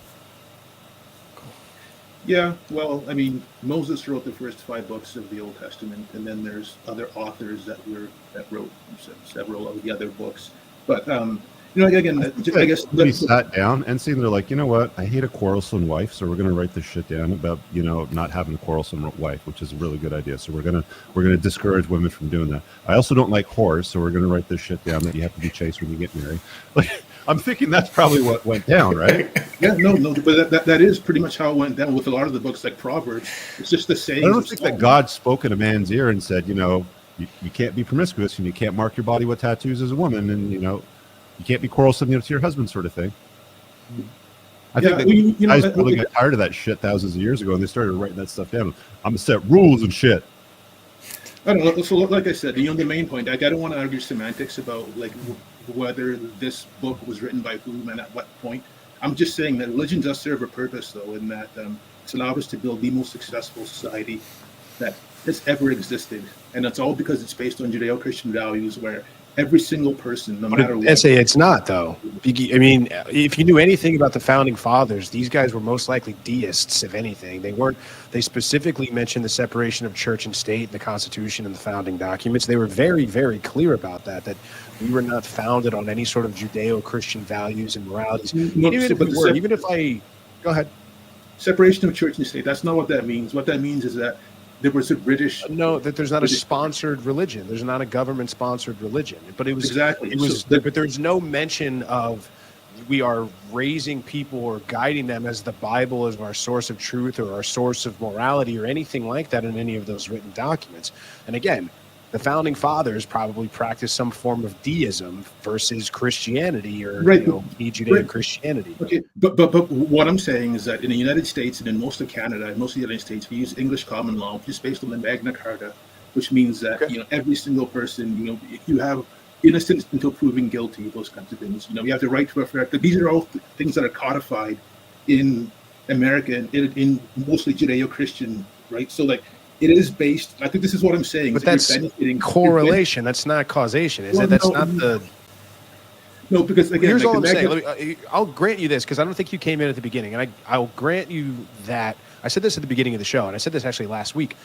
If it's a morality thing, if you need this to be a good person, or if you think it makes you a better person because of it, or you're able to make better decisions societally or in your interpersonal relationships because of it, by all means, have it. Fine, take that. Do whatever you need to do. But it's when it's when we start getting into the matters of it is true, and therefore I will try to dictate policy based on it. I'll try to push it on other people. I'll try to make people believe in the stuff that I want to believe in. That's where I have the issue. So I honestly think that most people need a guiding light. I think that it's fine for them. I don't think it always makes me laugh when people say, well, you can't be a good person without a belief in God. It's like, well, I'm literally doing it right now. So I don't know how that manifests itself. But I guess that now what I'm saying is that you're benefiting from everybody else not coming in stealing your shit is what I'm saying though. Right? Because everybody else has to follow these rules that are based on Judeo-Christian values. Right? So you benefit from it. Even if it's not about you, it's about the way that the society is run. That's kind of the advantage to having a religion that way, is that it's not about you being a good person. It's about everybody else following these rules. But that's not how people talk about religion and how people talk about the rule of law in 2025. I mean, it's not, I don't kill you because God says not to. It's because if I kill you, I'm afraid to go to jail. I don't steal your stuff because I don't want to be smited. I don't want to go to prison. I think we've also evolved to have morals around what is good for the advancement of society and tribe in general. We've identified those things and we're moving forward because of that. That is absolutely not true because okay. Well, hold on a second. Let me finish. So pre-Christianity, it was the more slaves you had, the more important you were. If you were like a pharaoh and you had 10,000 slaves, you were much more important than just a subsistence farmer. Versus now, we view that as abhorrent because, again, we view people as just the fact that they're a person, they're in the image of God and they have value, just inherently the fact that you're a person. That's a very, very radical idea 2,000 years ago. There's slavery in the Bible. Yeah. But what I'm saying, but again, like after Jesus, with Christianity, again, he said that every single person, no matter what, is valuable. That wasn't even a thing 2,000 years ago. Okay, everybody, you could go in there and just. But I don't even believe that. I don't even believe that every person has inherent value. You're talking to the guy here in myself, and I get a lot of my thoughts and views from Jack's work. Not to plug, but it's. I don't think that there's an inherent value that everybody holds across all of society. I think that your value is dictated by the value you give and what you pour into it, and it's the same thing. It's like, why does the guy who doesn't pay into the tax system or doesn't spend this or doesn't do, why does he get the same? As the dealerships, hold on, because Elon is reducing waste valuable. No, but Moff, what I'm saying is that under the eyes of the law, every single person is valuable, is the same though. Nobody is above the law. You've heard this. I mean, I'm just going to mute you because your audio's got some background noise. So mute yourself when you want to chime in. Yeah. I don't know if it's a fan running or AC or something, Jack. There's something that's kind of like a static. Yeah. Yeah, so like what I'm saying is that nobody like apparently like with the, you know how they have the justice, lady justice with the blindfold. It's because nobody is Sure. supposed to be above the law. But That's they, what but even they are. But you see this stuff every day. The people skirt the law all the time, and people are in the Right. pockets of the politicians and the lawmakers. And so, Yeah, like, fine, but it's but a not. society isn't run by that because not everybody's playing by the same rules. People see people like that and think they're suckers, and they take advantage of them. I So, get that, but it's not codified into the law, is what I'm saying. Where versus like 2,000 years ago, but the law is pharaohs written by the. I mean, it's like the law is written by the victor, right? So it's whoever is in power at that particular time gets to dictate what the law is, and if they want to change it, they can change it. They're not Right. using Judeo-Christian values as the basis. It's whatever Yes. serves them. Okay, because again, like we're based on English common law, okay, which is based because obviously that King Charles is the head of the British Church, though, right? So this is like this is what I'm saying is that like English common law is based on Judeo-Christian values, and we benefit from that. So that if you want to talk about the benefit of religion, that's the benefit of religion, is that it's what we have our laws. We're arguing benefits to religion. I think that it's widely accepted. I care more about truth than offers that, to be honest.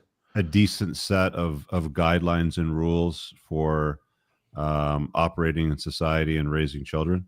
I think that, but I also disagree with that. I think there's plenty of things that I think there's plenty of atrocities that have been committed in the name of religion. And I think you can find justification to do bad shit just like you can good shit. The point is, you're the common denominator. You get to decide. There's some decent stuff in most scripture. I'm not all, but in most. I'm not saying that it's got the answers, and I don't know that there's any comparison because religion's been around forever, dude.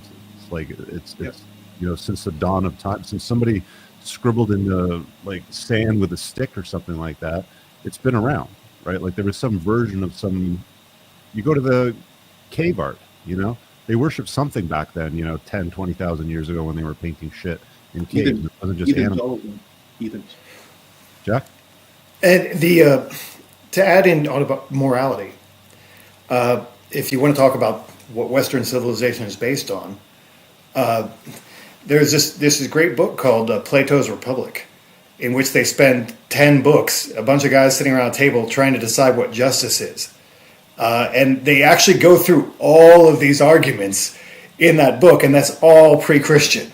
They're all like, well, what is good? Well, is it good if you're not, are you just being good to not get punished? Or are you not being good because it's good to be good? Like they do all of this stuff. We're having all these discussions in ancient Greece, and Aristotle is very adjacent to that. And then a lot of what the Catholic Church was built on that then went up through Western society is actually built on Aristotelian thinking.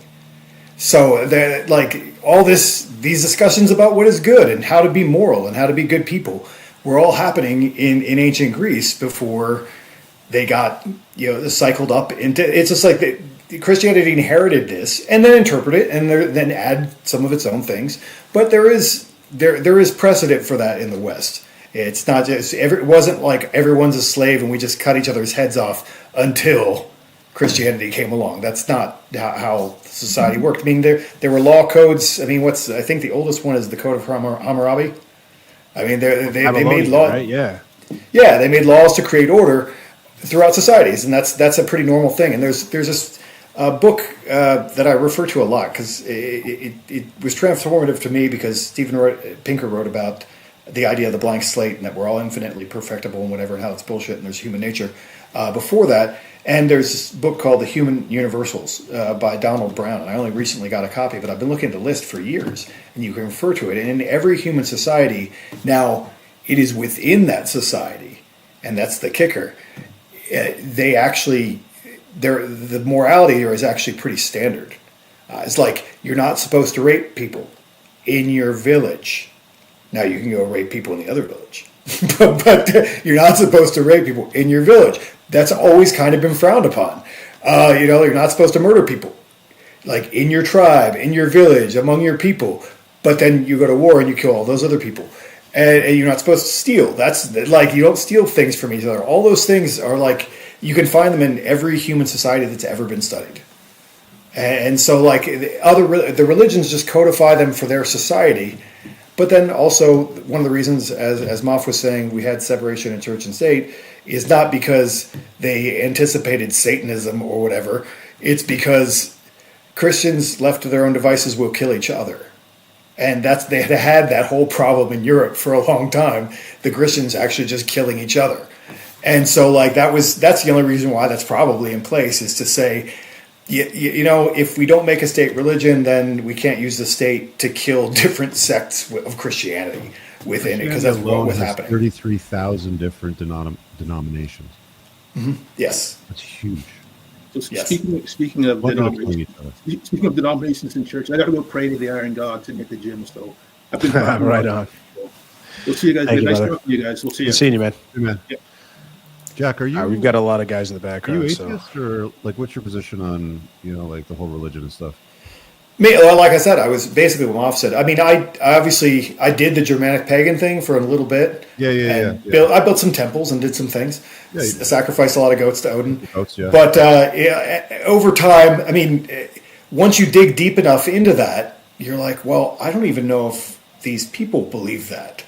You know, like you do enough research, and I was like, I don't even know if people who they say believed in Odin and all that, if they believed exactly exactly like an this aha thing. moment where you're like, okay, fuck this shit, I'm not going to sacrifice goats. Yeah. Well, and it was just like, well, why are we doing this? And I was in a tribe, and that was part of what we were doing, and that's part of why I was doing that. But then once I left the tribe, I was just like, well, let's look at everything. Why is this also death oriented? Why? Like, I've never really been. I'm not an angry black metal person. I'm not that guy.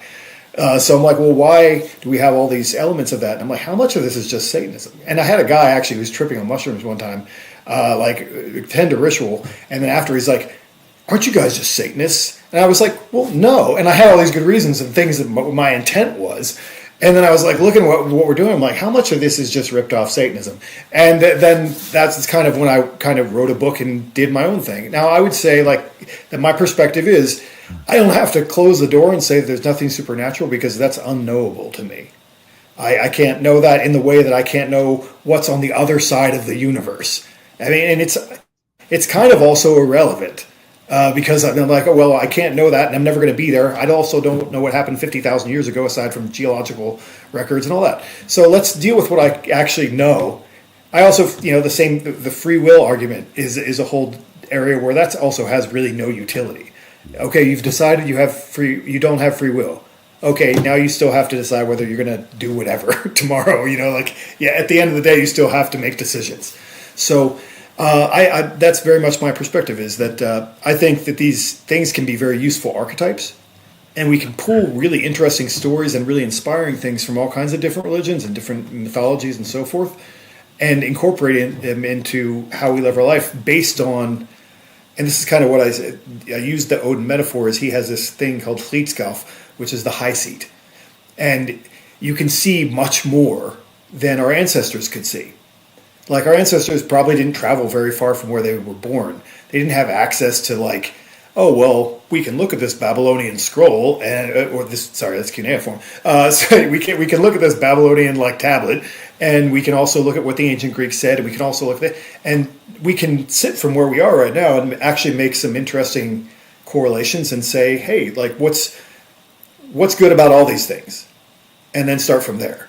And that's my religious perspective right now, and I call myself a solar idealist, and I have kind of a whole book and a group of guys who all practice rituals with me, but they're not rituals to invoke the supernatural. They're rituals to create order and meaning and value in the world using this technology, because humans have always performed rituals. Like, we need something, but let's not kid ourselves. Is kind of where my perspective is. Here's what I got a problem with.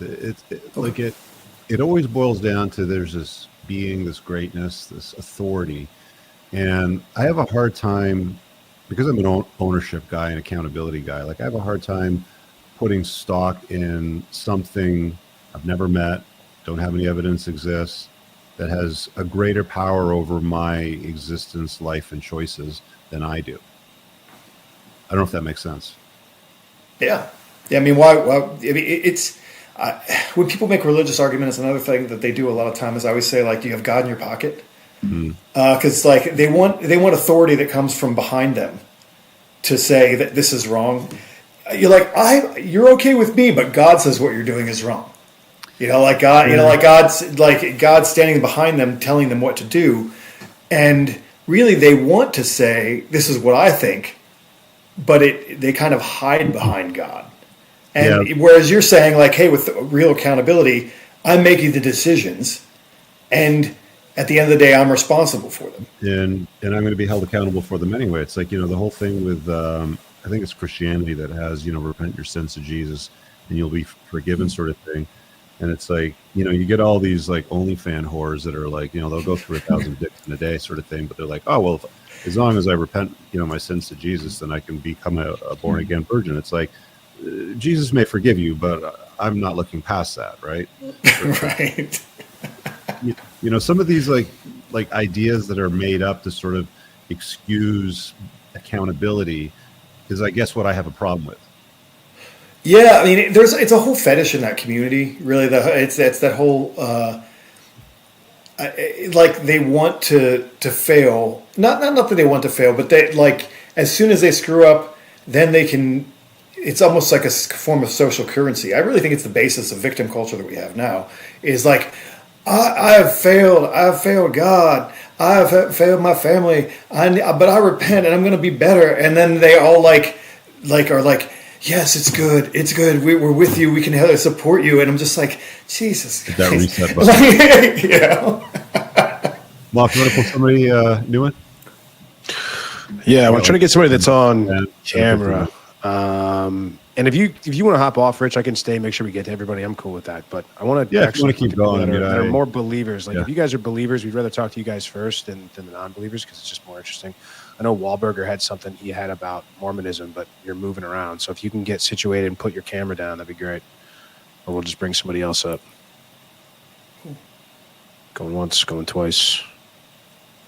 I don't think you can hear See anything. Andy and Sean. Or Greg or somebody else. I think I saw Andy backstage. Look at Sean. Sean, what's up, man? Hey, Sean, what's up? You're muted. Or you don't have a mic? Your mic's off or something like that. Now? There we go. Yeah, you're good. What do you got, man? Okay, it was these earplugs. Yeah, so I was like you guys. I was kind of a blind believer, if you will, because I grew up. My grandfather was a Southern Baptist preacher, and I just was like, Jesus talked about believing like a child, and I really couldn't dig into that. But the Book of Psalms says that God hides a mystery and delights in the kings that discover it. So that kind of led me on a path about things that really kind of woke me up about the deeper parts of the Bible. So I've typed in, because Moff, you were looking for a supernatural example of something. Now I don't want to sit there and give you it was God, or it was angels, or it was aliens, or whatever. I'm just going to give you a supernatural something that sent me on a path that led me to believe the way I believe. And a couple people have touched on it. These ancient pagan civilizations, I'm going to call them pagan, just so that you can understand. They all had a deity that they worshiped that was a god of Saturn, right?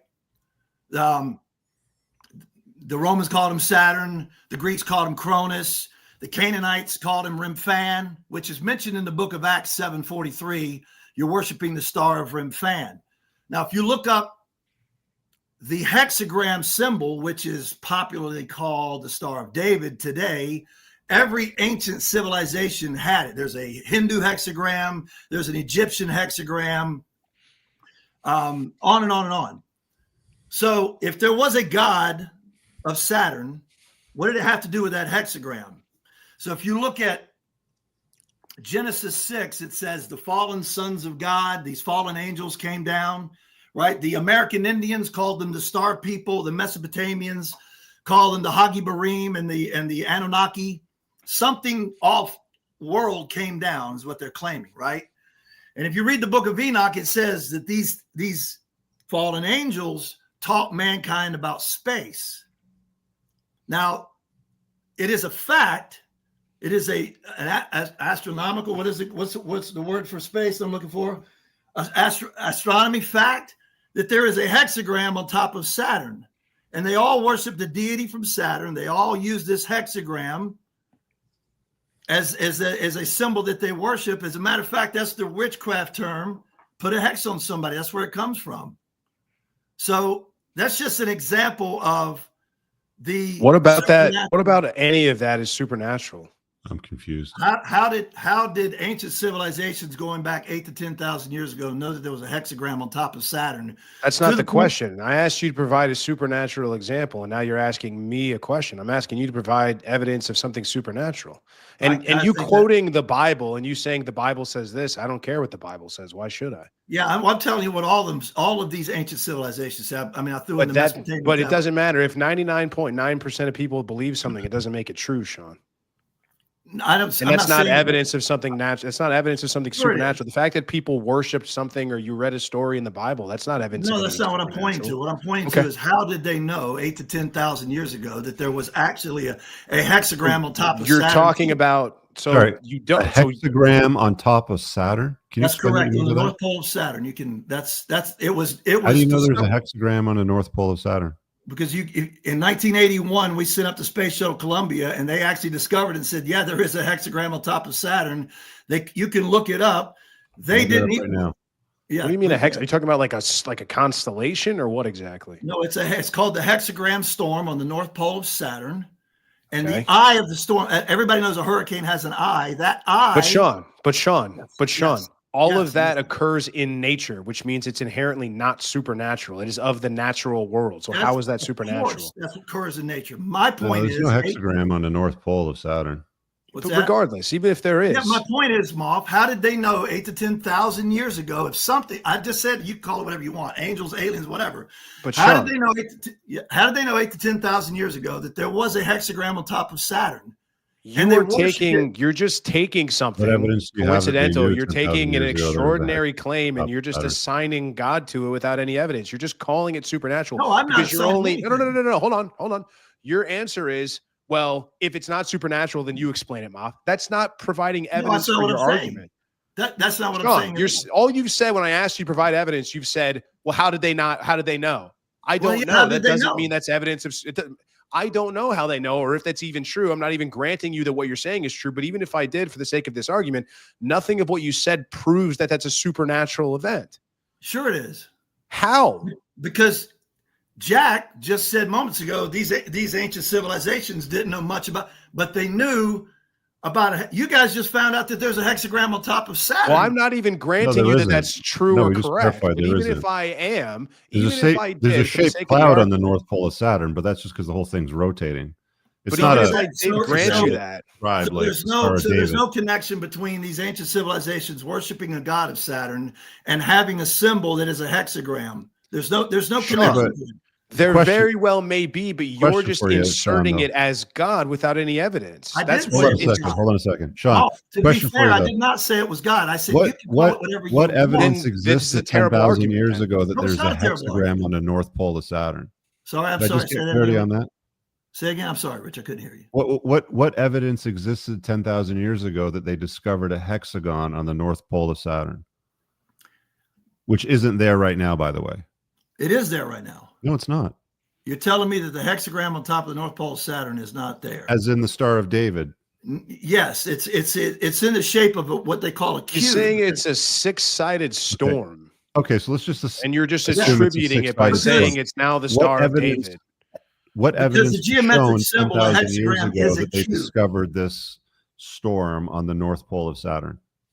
What am I saying that they discovered it? I'm not saying that. I'm simply reading what the ancient texts. Oh, it's a book. Somebody wrote some shit down. Well, that's all I have to refer to, Rich. I don't have anything else. Sean, you understand how that doesn't give an example? You saying the Bible is true because it says, or this is true because the Bible says so. All right, Sean, I'm going to try this one more time. What evidence do you have of something supernatural? The evidence that Can you give me an example of something that is supernatural that does not occur in nature? You're talking them off for a sec. Can I just look it up? I just want to read the lyrics. What's the excerpt from the Bible? You said it was in Genesis. If you read Genesis chapter 6, it says that the fallen sons of God, and I'm not just quoting the Bible, Moff. I'm not just saying that. I'm quoting all of the ancient civilizations. The American Indians called them the Star People. Genesis 6:1-4, was that it? Sean, none of that matters when you're talking about supernatural. Yes, because a whole bunch of people had a different names for a whole bunch of people had different names for a whole bunch of different things. Like Yahweh's got 3 different names himself, right? Yeah. So the no Abrahamic reference God to is a 3 hexagon on a planet named Saturn here. What I was trying to make the claim, gentlemen, was that multiple ancient civilizations claimed that something off-world, some deity off-world. Yeah, it wasn't of Saturn. Not this world, Moff, Earth, off this world. Planet? You're talking planet? Okay. Are you really not getting what I'm trying to point out? That No, something you're not getting it either. I don't know. Go ahead, Sean. Okay, I'll let you finish your point. I guess I failed to get the point No. across. Finish your point. Please go ahead. Okay. Something other than human beings came down. That's what these ancient civilizations say. Something came down. The book of Enoch says that they taught mankind about space to the point where these ancient civilizations worshiped the god of Saturn and the hexagram. The geometric hexagram is also a cube. Is it possible that aliens might have come down and encountered humans back then? Well, Rich, that's exactly why I prefaced my whole statement with, you call it whatever you want. I wasn't referring to God. I said you can call it angels, you can call it aliens. But I mean, like the part in Genesis that you're referencing here that I'm looking at makes no reference to aliens, hexagons on another planet, nothing. No, but I was pointing out, what I was pointing out was that ancient civilizations made what I would call a supernatural claim that something other than humans came down from there's no proof of that. It's just written in all of these books, and you're using some storm on top of Saturn to say the existence of this storm, that it happens to have 6-sided, means that angels or aliens or some supernatural being came down and taught people about space. I have proof. Come on. So they just got lucky. I have proof. They just got lucky and had a god. The pyramids were discovered by humans. Humans didn't make them. I think aliens made them. I have proof. Well, I mean, hey, I guess they got lucky and had a god of Saturn and a hexagram, and it just happened. There's no reference to Saturn or a hexagram here in this excerpt. I didn't say there was. I was pointing to something that's supernatural. Oh, so you interpreted it that way, is what you're saying? Well, that's exactly what they said. I didn't say. But it's not supernatural. Exactly what they said should be here in Genesis 6.1-4. Sons of God. The argument, Rich. The whole point that I'm trying to make is what you're saying, Sean. That way. What you're saying. This is the problem that I have with religion. It's not supernatural. Everything that you've talked about is occurring in nature. The fact that there is a storm above Saturn is a nature, natural. It occurs in the natural world. Saturn is a planet. It is not supernatural. A storm above Saturn is not a supernatural thing. I'm looking for an example of something that occurs outside of time and space that we can see, feel, smell, touch. What is that? I thought I was giving you that example, but if you're saying to me that supernaturally, how is a storm in space supernatural? There's your storm. Well, here's what I'm trying. Well, then tell me, Moff, how humans 8,000 to 10,000 years ago knew that to the point where they were worshiping a god of Saturn. It's not written in the scripture as you spell it out, though, Sean. It's not. Well, maybe you can educate me. That's my point. Maybe you educate me how they knew. No, but you're the one here telling us that it was written in the Bible, and I don't see it. Like, you've given me the verse, and I don't read it that way. I did not say it was written in the Bible that there was a hexagram on Saturn. I'm using that as an example of humans stating that something came down and communicated to them this point. And that's when was Saturn named, and what was Saturn named after? I think that's a kind of an important point in this argument, is that, obviously the planet that exists is named after the gods, not the gods named after the planet. Because that's, they're like, here's a mythological thing in the sky. Let's name it. Here's a thing in the sky. We'll give it a name, like the constellation Orion. All these things, like they're naming them after mythological things. Not the name for Saturn didn't exist before men gave it to them. Fair enough. You're claiming that's a supernatural event, what he just described. Like naming a constellation in the sky is not, it's not a supernatural event. It's if you can show me a book that was written 10,000 years ago that describes the cloud formation exactly as it is on a planet that's Mars, Saturn, Jupiter. So what is it, 3 planets from Earth? That, you know, specifically says X number of planets from Earth with this cloud formation written 10,000 years ago. Then we can have a conversation. But we don't have that to start with. You know what I'm saying? No, hey, listen. I just tried to, you know, I'm not here to remain unconvinced. I would buy a story about aliens coming down to Earth 10,000 years ago and educating humans about that more than some fucking like pie in the sky. I don't think that example qualifies as a supernatural event. Yeah. That's my no. Well, I mean, and there's no functional difference between aliens and gods. Like functionally, they're the same thing. You know, like what we mean, like something from the sky that came and did a thing. It's funny because people who don't want to believe in God then are like, aliens. It must have been aliens. Well, what's the difference? Super powerful beings from another universe. I'm like, okay. It's like, what's the difference between Superman and a god? You know, if they're the same concept, you know? But right, Sean, we appreciate it, man. We're going to move on to somebody else, but we appreciate you calling in, man. Yeah. All right. I got all right, let's get Wahlberger, I think. Here again, I'm going to go ahead and bump you, Sean. Oh, you went. All right. Wahlberger, if you're ready, we'll go to you next, my friend. What's going on? Hey, guys. Great discussion. I was raised as a Mormon, right?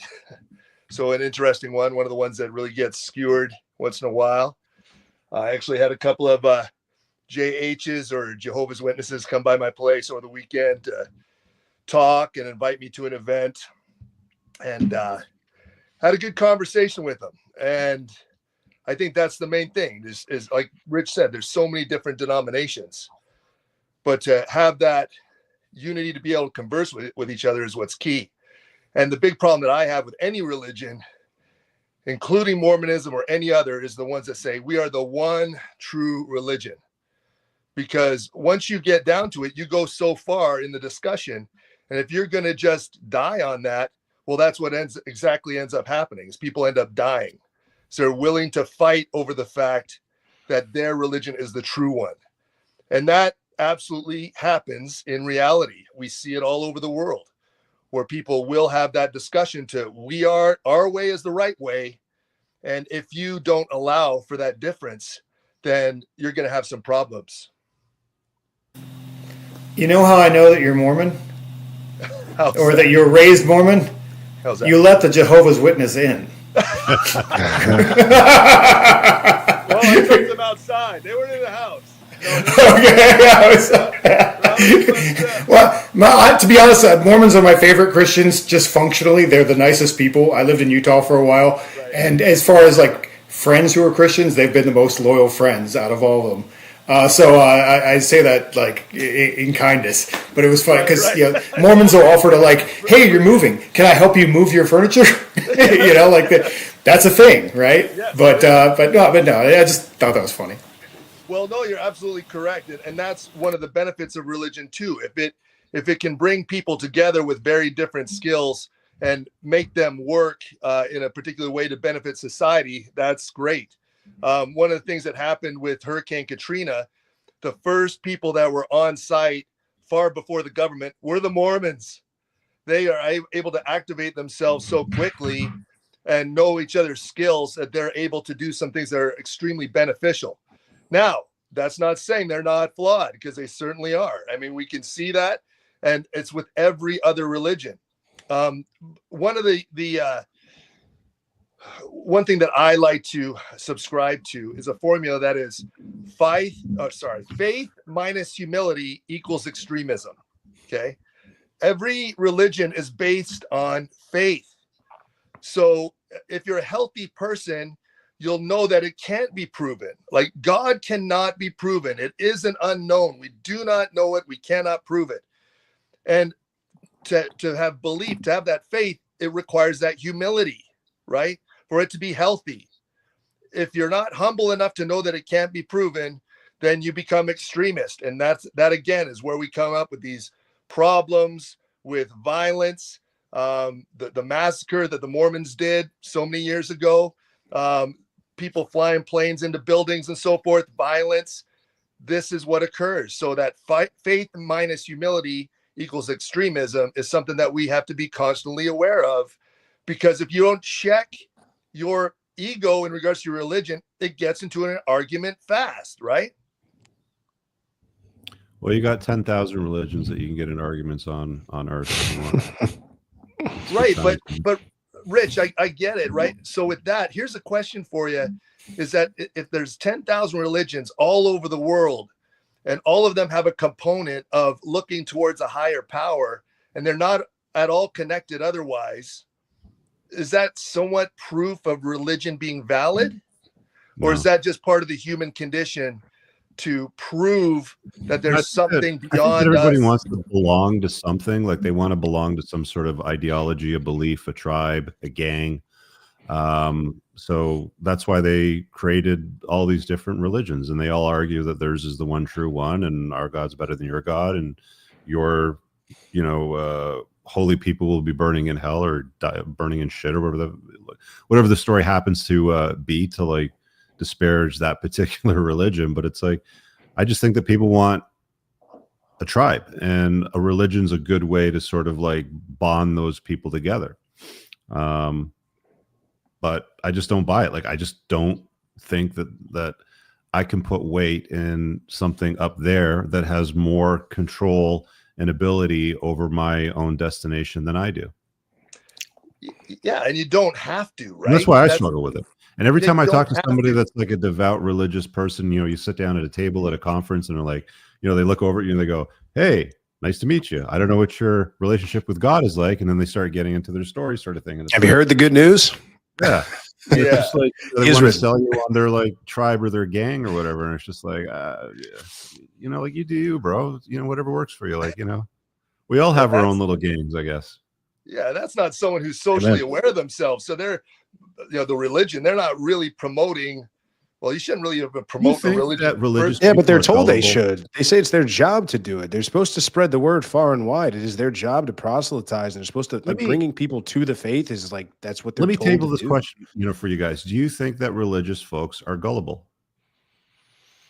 I think it's deeper than that. I don't know if it's gullibility. I think people are far more malleable, especially at a young age, and that's where the majority it comes from. Like indoctrination starts from birth. Like it's kids are sponges. So the stuff you learn at 3, 4, 5, 6, it's really hard to unplug from. I mean, it's the same unplugging we've all kind of gone through with our own thing. But gullibility, I think, implies stupidity, and I don't know if I'm quite ready to go there. I think I'm more, and I don't want to say I pity them either, because it's not really that. It's condescending. So I don't know if I would use gullible. I would almost use, I just think misinformed is a word that I'm comfortable with using. I think that to intellectually state that people are gullible is in regards to religion is a new concept. I think that religion was probably much more required 200 years ago to explain what was going on, because life was so hard and difficult. I think now in these modern times, we've got so much free time and we are very, very safe. We don't have to worry about our physical being. A majority of times we have a lot of time to intellectually either discuss why we believe something or why we don't believe something. Whereas, like I say, 200 years ago, you're praying that you got your food to be there on the next day because you're looking to survive. So your necessity to believe in God was probably a lot greater a long time ago. But we're in a pretty good position where we can sit here and debate intellectually, jump through, create these hoops intellectually why something doesn't exist, or metaphysically why something does exist, because life is so easy. I don't think gullibility kind of comes into play. Jack, I think there are a lot of different reasons why people are religious too, and that serves a lot of different purposes for a lot of different people. Really, if you think about a young man who was raised by a strong father and taught a particular religion, the right order of society is probably for him to continue to believe that religion and move forward and be in the straight line. I mean, because he's had a strong father figure, he's brought him up with a certain set of beliefs, and that's kind of how humans have operated for a long time. That's a patriarchal system, and that's been very positive. Whereas you get into situation now, I mean, that's how you had like a whole community, a whole nation, whatever, they all believe the same things. And so I wouldn't call, like, there's a lot of really smart, really together guys who are religious, and especially the kind that were just raised to be religious, and they had good fathers, and they're strong in the way that a lot of women who were raised with strong fathers tend to be higher value women. You know, like that they respected their father, therefore great. What about And use the word naive? Naive. It's tough to call. You look at some of the quorum. They call them the quorum of the 12, or the prophet for the Church of Jesus Christ of the Mormons. These are extremely intellectual people. I mean, we're talking about some of the smartest people in the world, brain surgeons, all of that. So, you know, is it a willing naivety? I guess it depends upon your definition, but these people are extremely intelligent. So it's tough to throw that label on them. Okay. Well, it's the same thing applies to, say, we watched a whole bunch of really smart people be stupid in like 2020, right? Like really smart people can be very gullible and very naive, you know, and you know, same like you said, brain surgeons and all these kind of people. Why, yes, I will put a mask on, right. You know, because that works. And so there's a thing someone else mentioned earlier, I think, social identity. People want to belong to something. Rich, I think you mentioned that people want to belong to something. They have an identity. It's tied to that. And if you want to be part of something enough, you can say the words until you believe them. You know, like it does. So I don't think that's really being naive, but I think I've watched people, because in running Germanic pagan rituals and things like that, I've watched people kind of talk themselves into, like, Odin's real, like Odin's talking to me. I've watched like them go the whole way. Like, it was really fascinating for me to discover the process, because there's this god in the Norse pantheon named Tyr, and the military, all the operator guys and the military guys and whatever, they all love Tyr, right. And they all come to me and they're like, oh, Tyr is my god, whatever. And I'm like, you mean the god with one story? Because there's only one story about Tyr, and he's basically this warrior god who puts his hand in the mouth of the Fenris wolf, and it's seen as a thing of self-sacrifice to save the tribe and whatever. And so these guys, like, that's their thing, because that's how they identify with that thing. And then the rest of that god they build out in their heads, right? Because there's only the one story. And I think that that's true with a lot of people's relationship with whatever they call God, is that they associate this God with whatever they think is good, and then it becomes a character in their mind that then represents all these things, these ideas that are good and righteous and whatever. And God has this very specific personality for that person. You know, they have the text, but then they build out more than that. This big character gets developed in their heads, and I think they become. I mean, it's very natural for humans to do that, but is it? I don't know. I don't want to insult them by calling them naive unless they're insulting me, and then we can go there. Basically, that's where I'm at with it. Yeah. Cool. Well, and in that sense, if they do create, if they build up a god to a certain extent to make themselves perform better in life, is that not a greater good, whether it's true or whether it's not true? It doesn't, you know, man, it's not an insulator. Like, it's not a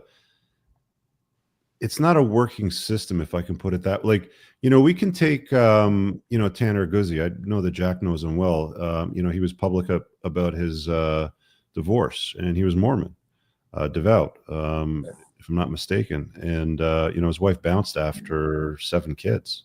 Yeah.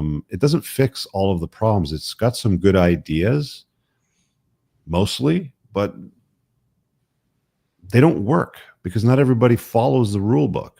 You know, that's what I'm saying. It's like, you know, there's a level of hypocrisy there that exists within almost all the religions that you'll find eventually. And then it just sort of like brings the story down for me. You know what I mean? Yeah, I totally know what you mean. You know, there's something in the Mormon church called testimony meeting. And what that is once a month, the first Sunday of the month, people can get up at the pulpit and they can say whatever they feel at that moment in time for a period of time. Well, you can have some really incredible things go up there and be said, some things that are extremely inspirational, but it also opens up the gate for a bunch of nut jobs to get up there and say some crazy shit.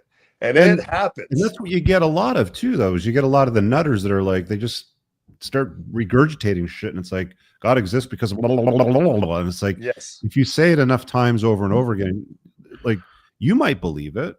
You know what I mean? Yes. Yes. All right, guys, we got to move on. Yeah. Can I mention one thing? Can I mention one thing? Make it fast, Wahlberger. Yep. Quick. There's one thing that all religions almost carry is it's called the sin of man or the sin of the world.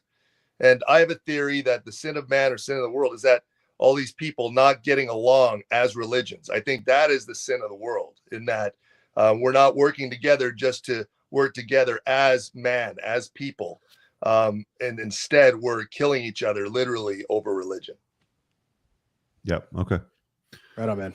Thank you. Want to do one or two more? Thanks, Will. Yeah, we got too much. So Jack's video, I think, went out. So Jack, if you can hear this, if you get your video fixed, you're welcome back on. I think his battery went dead, but we're going to wrap up. We're going to get Log Trees, and we're going to wrap up with our old pal Gin and Tonic. So am I saying it right? Log Trees, is that how you go by? Or is that... Yeah, that's right. Can you hear me fine? Yeah, man, you're good. What do you got for us? Awesome. Yeah, well, thank you very much for having me on. Really appreciate you guys. I think you guys are awesome. So I think if you can hear me fine, there might be a little background noise. I apologize. But I'm just wondering. Yeah, I'm just wondering if you accept that it would be possible for information to be supernatural.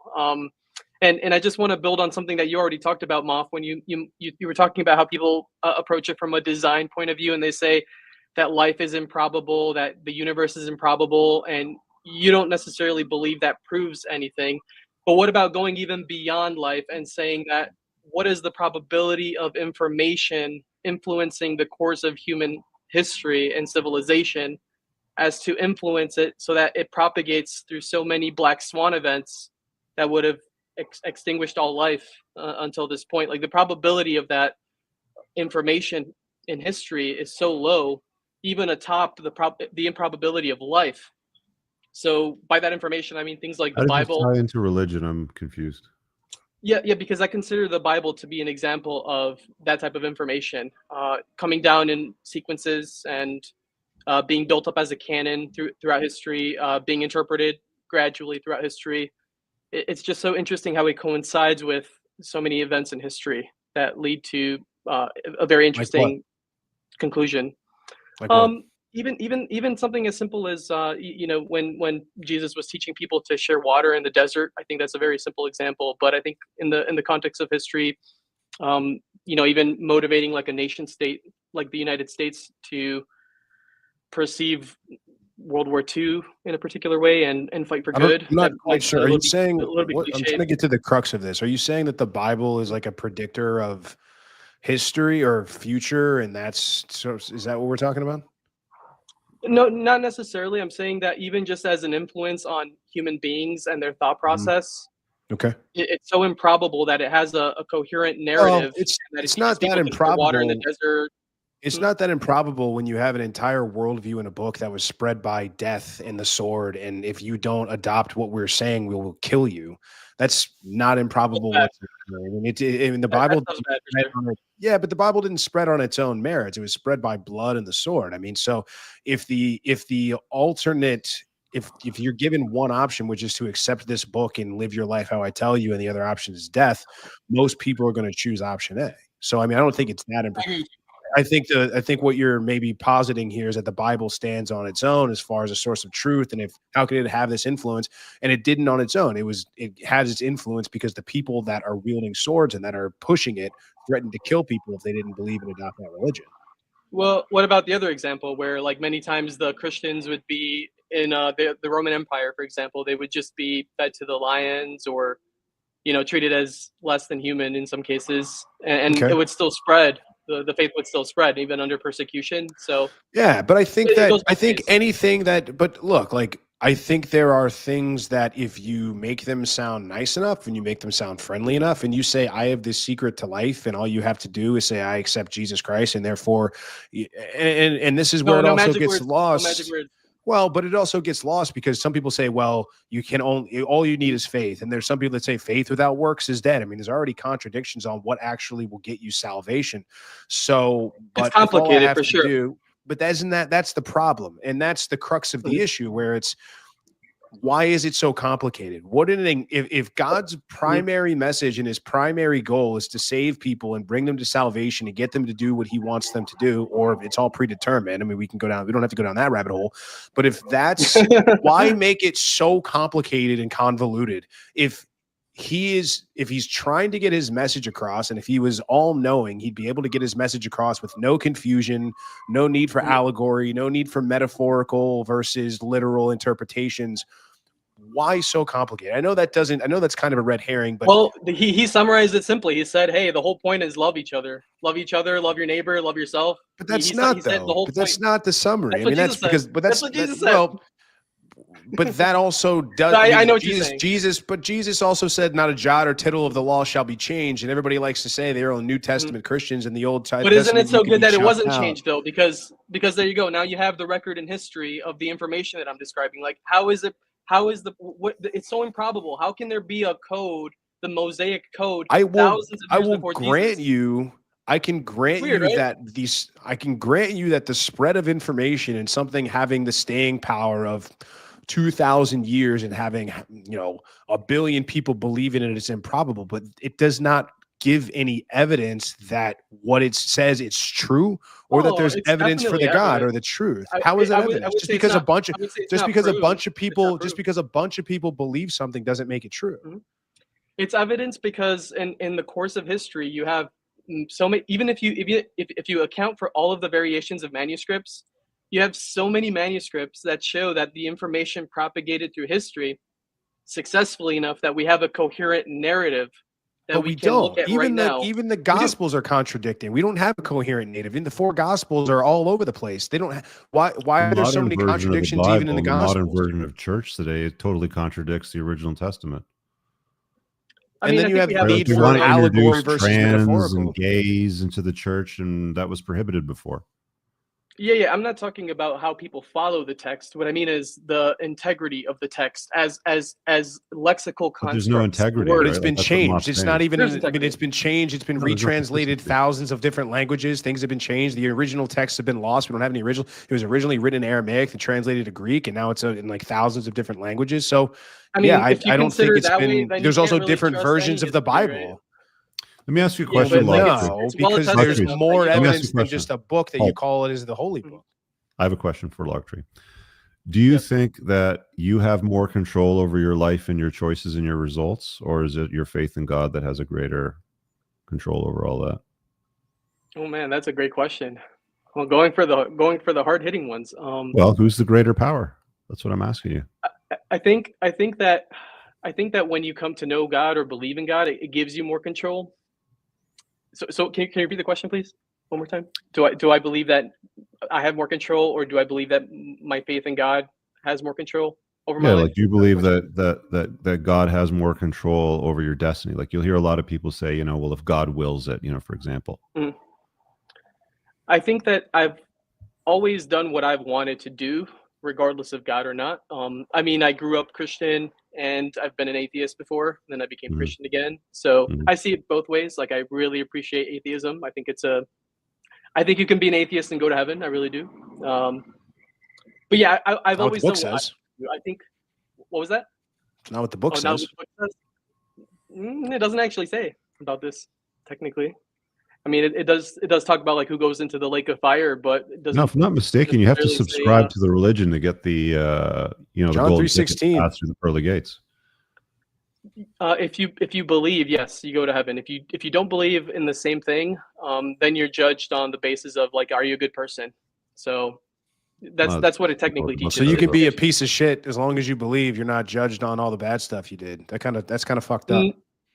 No. You would have to believe. Right? It would have to be authentic. It would have to be authentic faith, right? Like in the case of the thief. How do you know? Cross, well, it's not up to people. It's up to whatever God knows, right? Like God. How does He know? Things. He just knows. You have to just accept that He just knows, right? Yeah. Thanks a lot, Trees. Appreciate you popping in, man. Thanks, brother. All right. Do you want to do any more, or do you want to wrap up? We've got one last one. We'll make it quick because he's been waiting patiently, and he's a friend of the program. Gin and Tonics, what do you got, man? Let's make it quick. Yeah, sure. Sorry to keep you waiting, man. Thanks for the patience. No worries. I was inspired to come in because I was my upbringing was very similar to yours, Moff. For a long time, I called myself an atheist, and I kind of changed my mind a little bit lately, and I just wanted to say why. I actually look at the issue of religion, and I know you guys like to talk about evolutionary psychology a lot. David Buss's books and all that sort of stuff. Robin Dunbar, for example, and it seems to me religion emerges from natural traits in human psychology, evolving over time. So if you look at nomadic hunter-gatherers, they tended to, they all have some kind of animism belief, like belief in spirit animals and things like that, things that don't exist in the material real world, but they believe in the agencies of these spirits. They see a moving tree and they think that there is a spirit in the tree that's doing that sort of stuff. And it's natural for us to, as humans, to see those patterns and try to interpret them into something that they may or may not be. But then you take the animism of that's shown in nomadic hunter-gatherer tribes, giving names to spirits, and then you give them names as deities, and then you end up with a monotheistic God, right? That's evolved over time. The reason why I see God as being something that is real is that it is an inherent part of human psychology. And so God is, for many people, not for everybody, but for many people, an inherent part of reality, in our subjective reality. So I was just wondering if you had a comment about that. So the position is that people create God and therefore God exists because we determine what our own reality is with our own thoughts and beliefs. We attribute meaning to things and just call it God. Is that what you're saying? That's basically what religion is in a nutshell. Yeah. And it requires faith. So I don't in any way subscribe to the idea of the supernatural. I'm a scientist, so supernatural things require evidence, right? Aliens require evidence. Spirits in trees require evidence for them to be something that is material, right? I don't necessarily believe in, so I will dismiss immediately anybody who starts talking about supernatural God. But I will accept that God can be real because God has emerged from our evolutionary history through evolutionary psychology. We kind of need God. It's evolved because God created benefits for us. It created group cohesion and cooperation. God creates moral regulation as well. And I think human beings naturally perceive the concept of morality, but seek to have some kind of higher authority that gives morality substance. For orcas, for bonobos, for other animals, then, or do you just do it for humans? No, I think it's a uniquely human thing. Humans have religion. I mean, if you could have a conversation with dolphins and learn how to communicate with them, you'd probably find that they operate in a similar structure. They might, because I think it all comes from pattern recognition, right? Same thing with orcas. They're highly intelligent animals. Yes, true. They are. They might have religion, Rich. I think it's hard to say because we can't communicate with them. But I think communication is also a really inherent part of how we've evolved to have religion. I think language and pattern recognition evolved at the same time as religion evolving in our history as well. So going back 100,000 years, things like communicating through cave paintings and things like that seem to show evidence of religion, seem to show the way that human beings saw things in the spirit world, saw things in the real world, and gave them spirit identities. What if they just ate some magic mushrooms and decided to paint on the wall and drew some animals and shit? Well, they could have been high when they were doing it, but that doesn't Plausible, necessarily mean that doesn't necessarily mean it wasn't part of inherent. What if all religion originates from psychedelics? It could. That's an interesting idea. I mean, your experience with psychedelics is a guy like Graham Hancock talk about the use of psychedelics and ancients and a lot of the buildings that they constructed with the stuff they left behind. That it seems to be it seems to be a lot more. There's more evidence for that, if I can put it that way. Yeah, I think there is, Rich, and I agree with you. If you've ever had psychedelic experiences, one of the things that it does is it conjures things. It conjures things that are not real from your mind. So if you're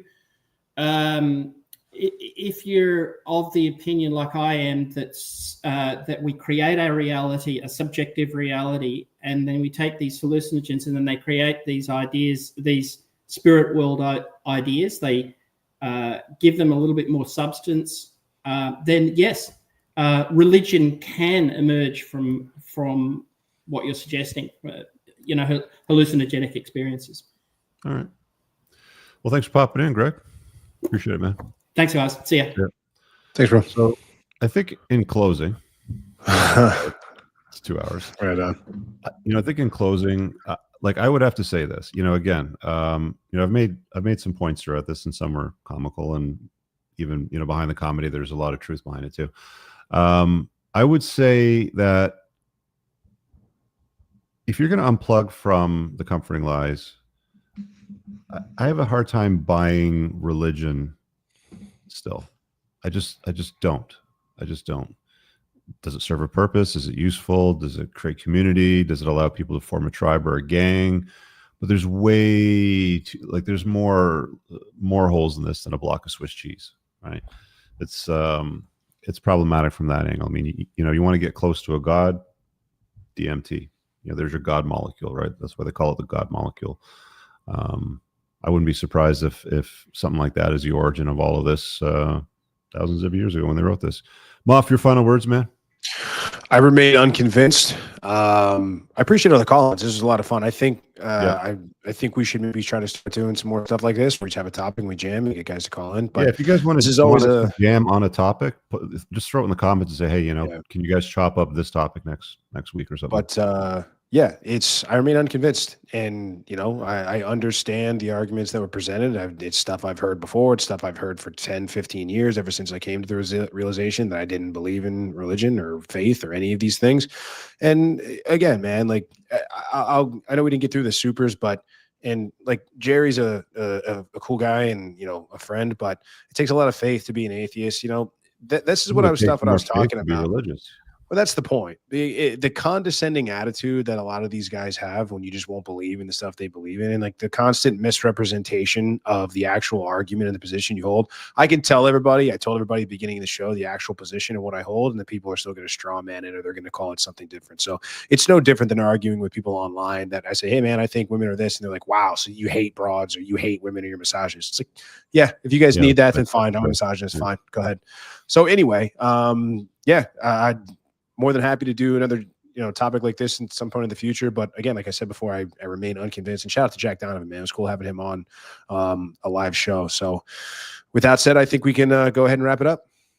All right, you guys have an awesome one. Ladies' night tomorrow night, I'll be doing a podcast, Unplugged Alpha, on Wednesday with a female psychologist that didn't really like me at first, and then read my book and then apologized, and we're going to have a conversation live on a show.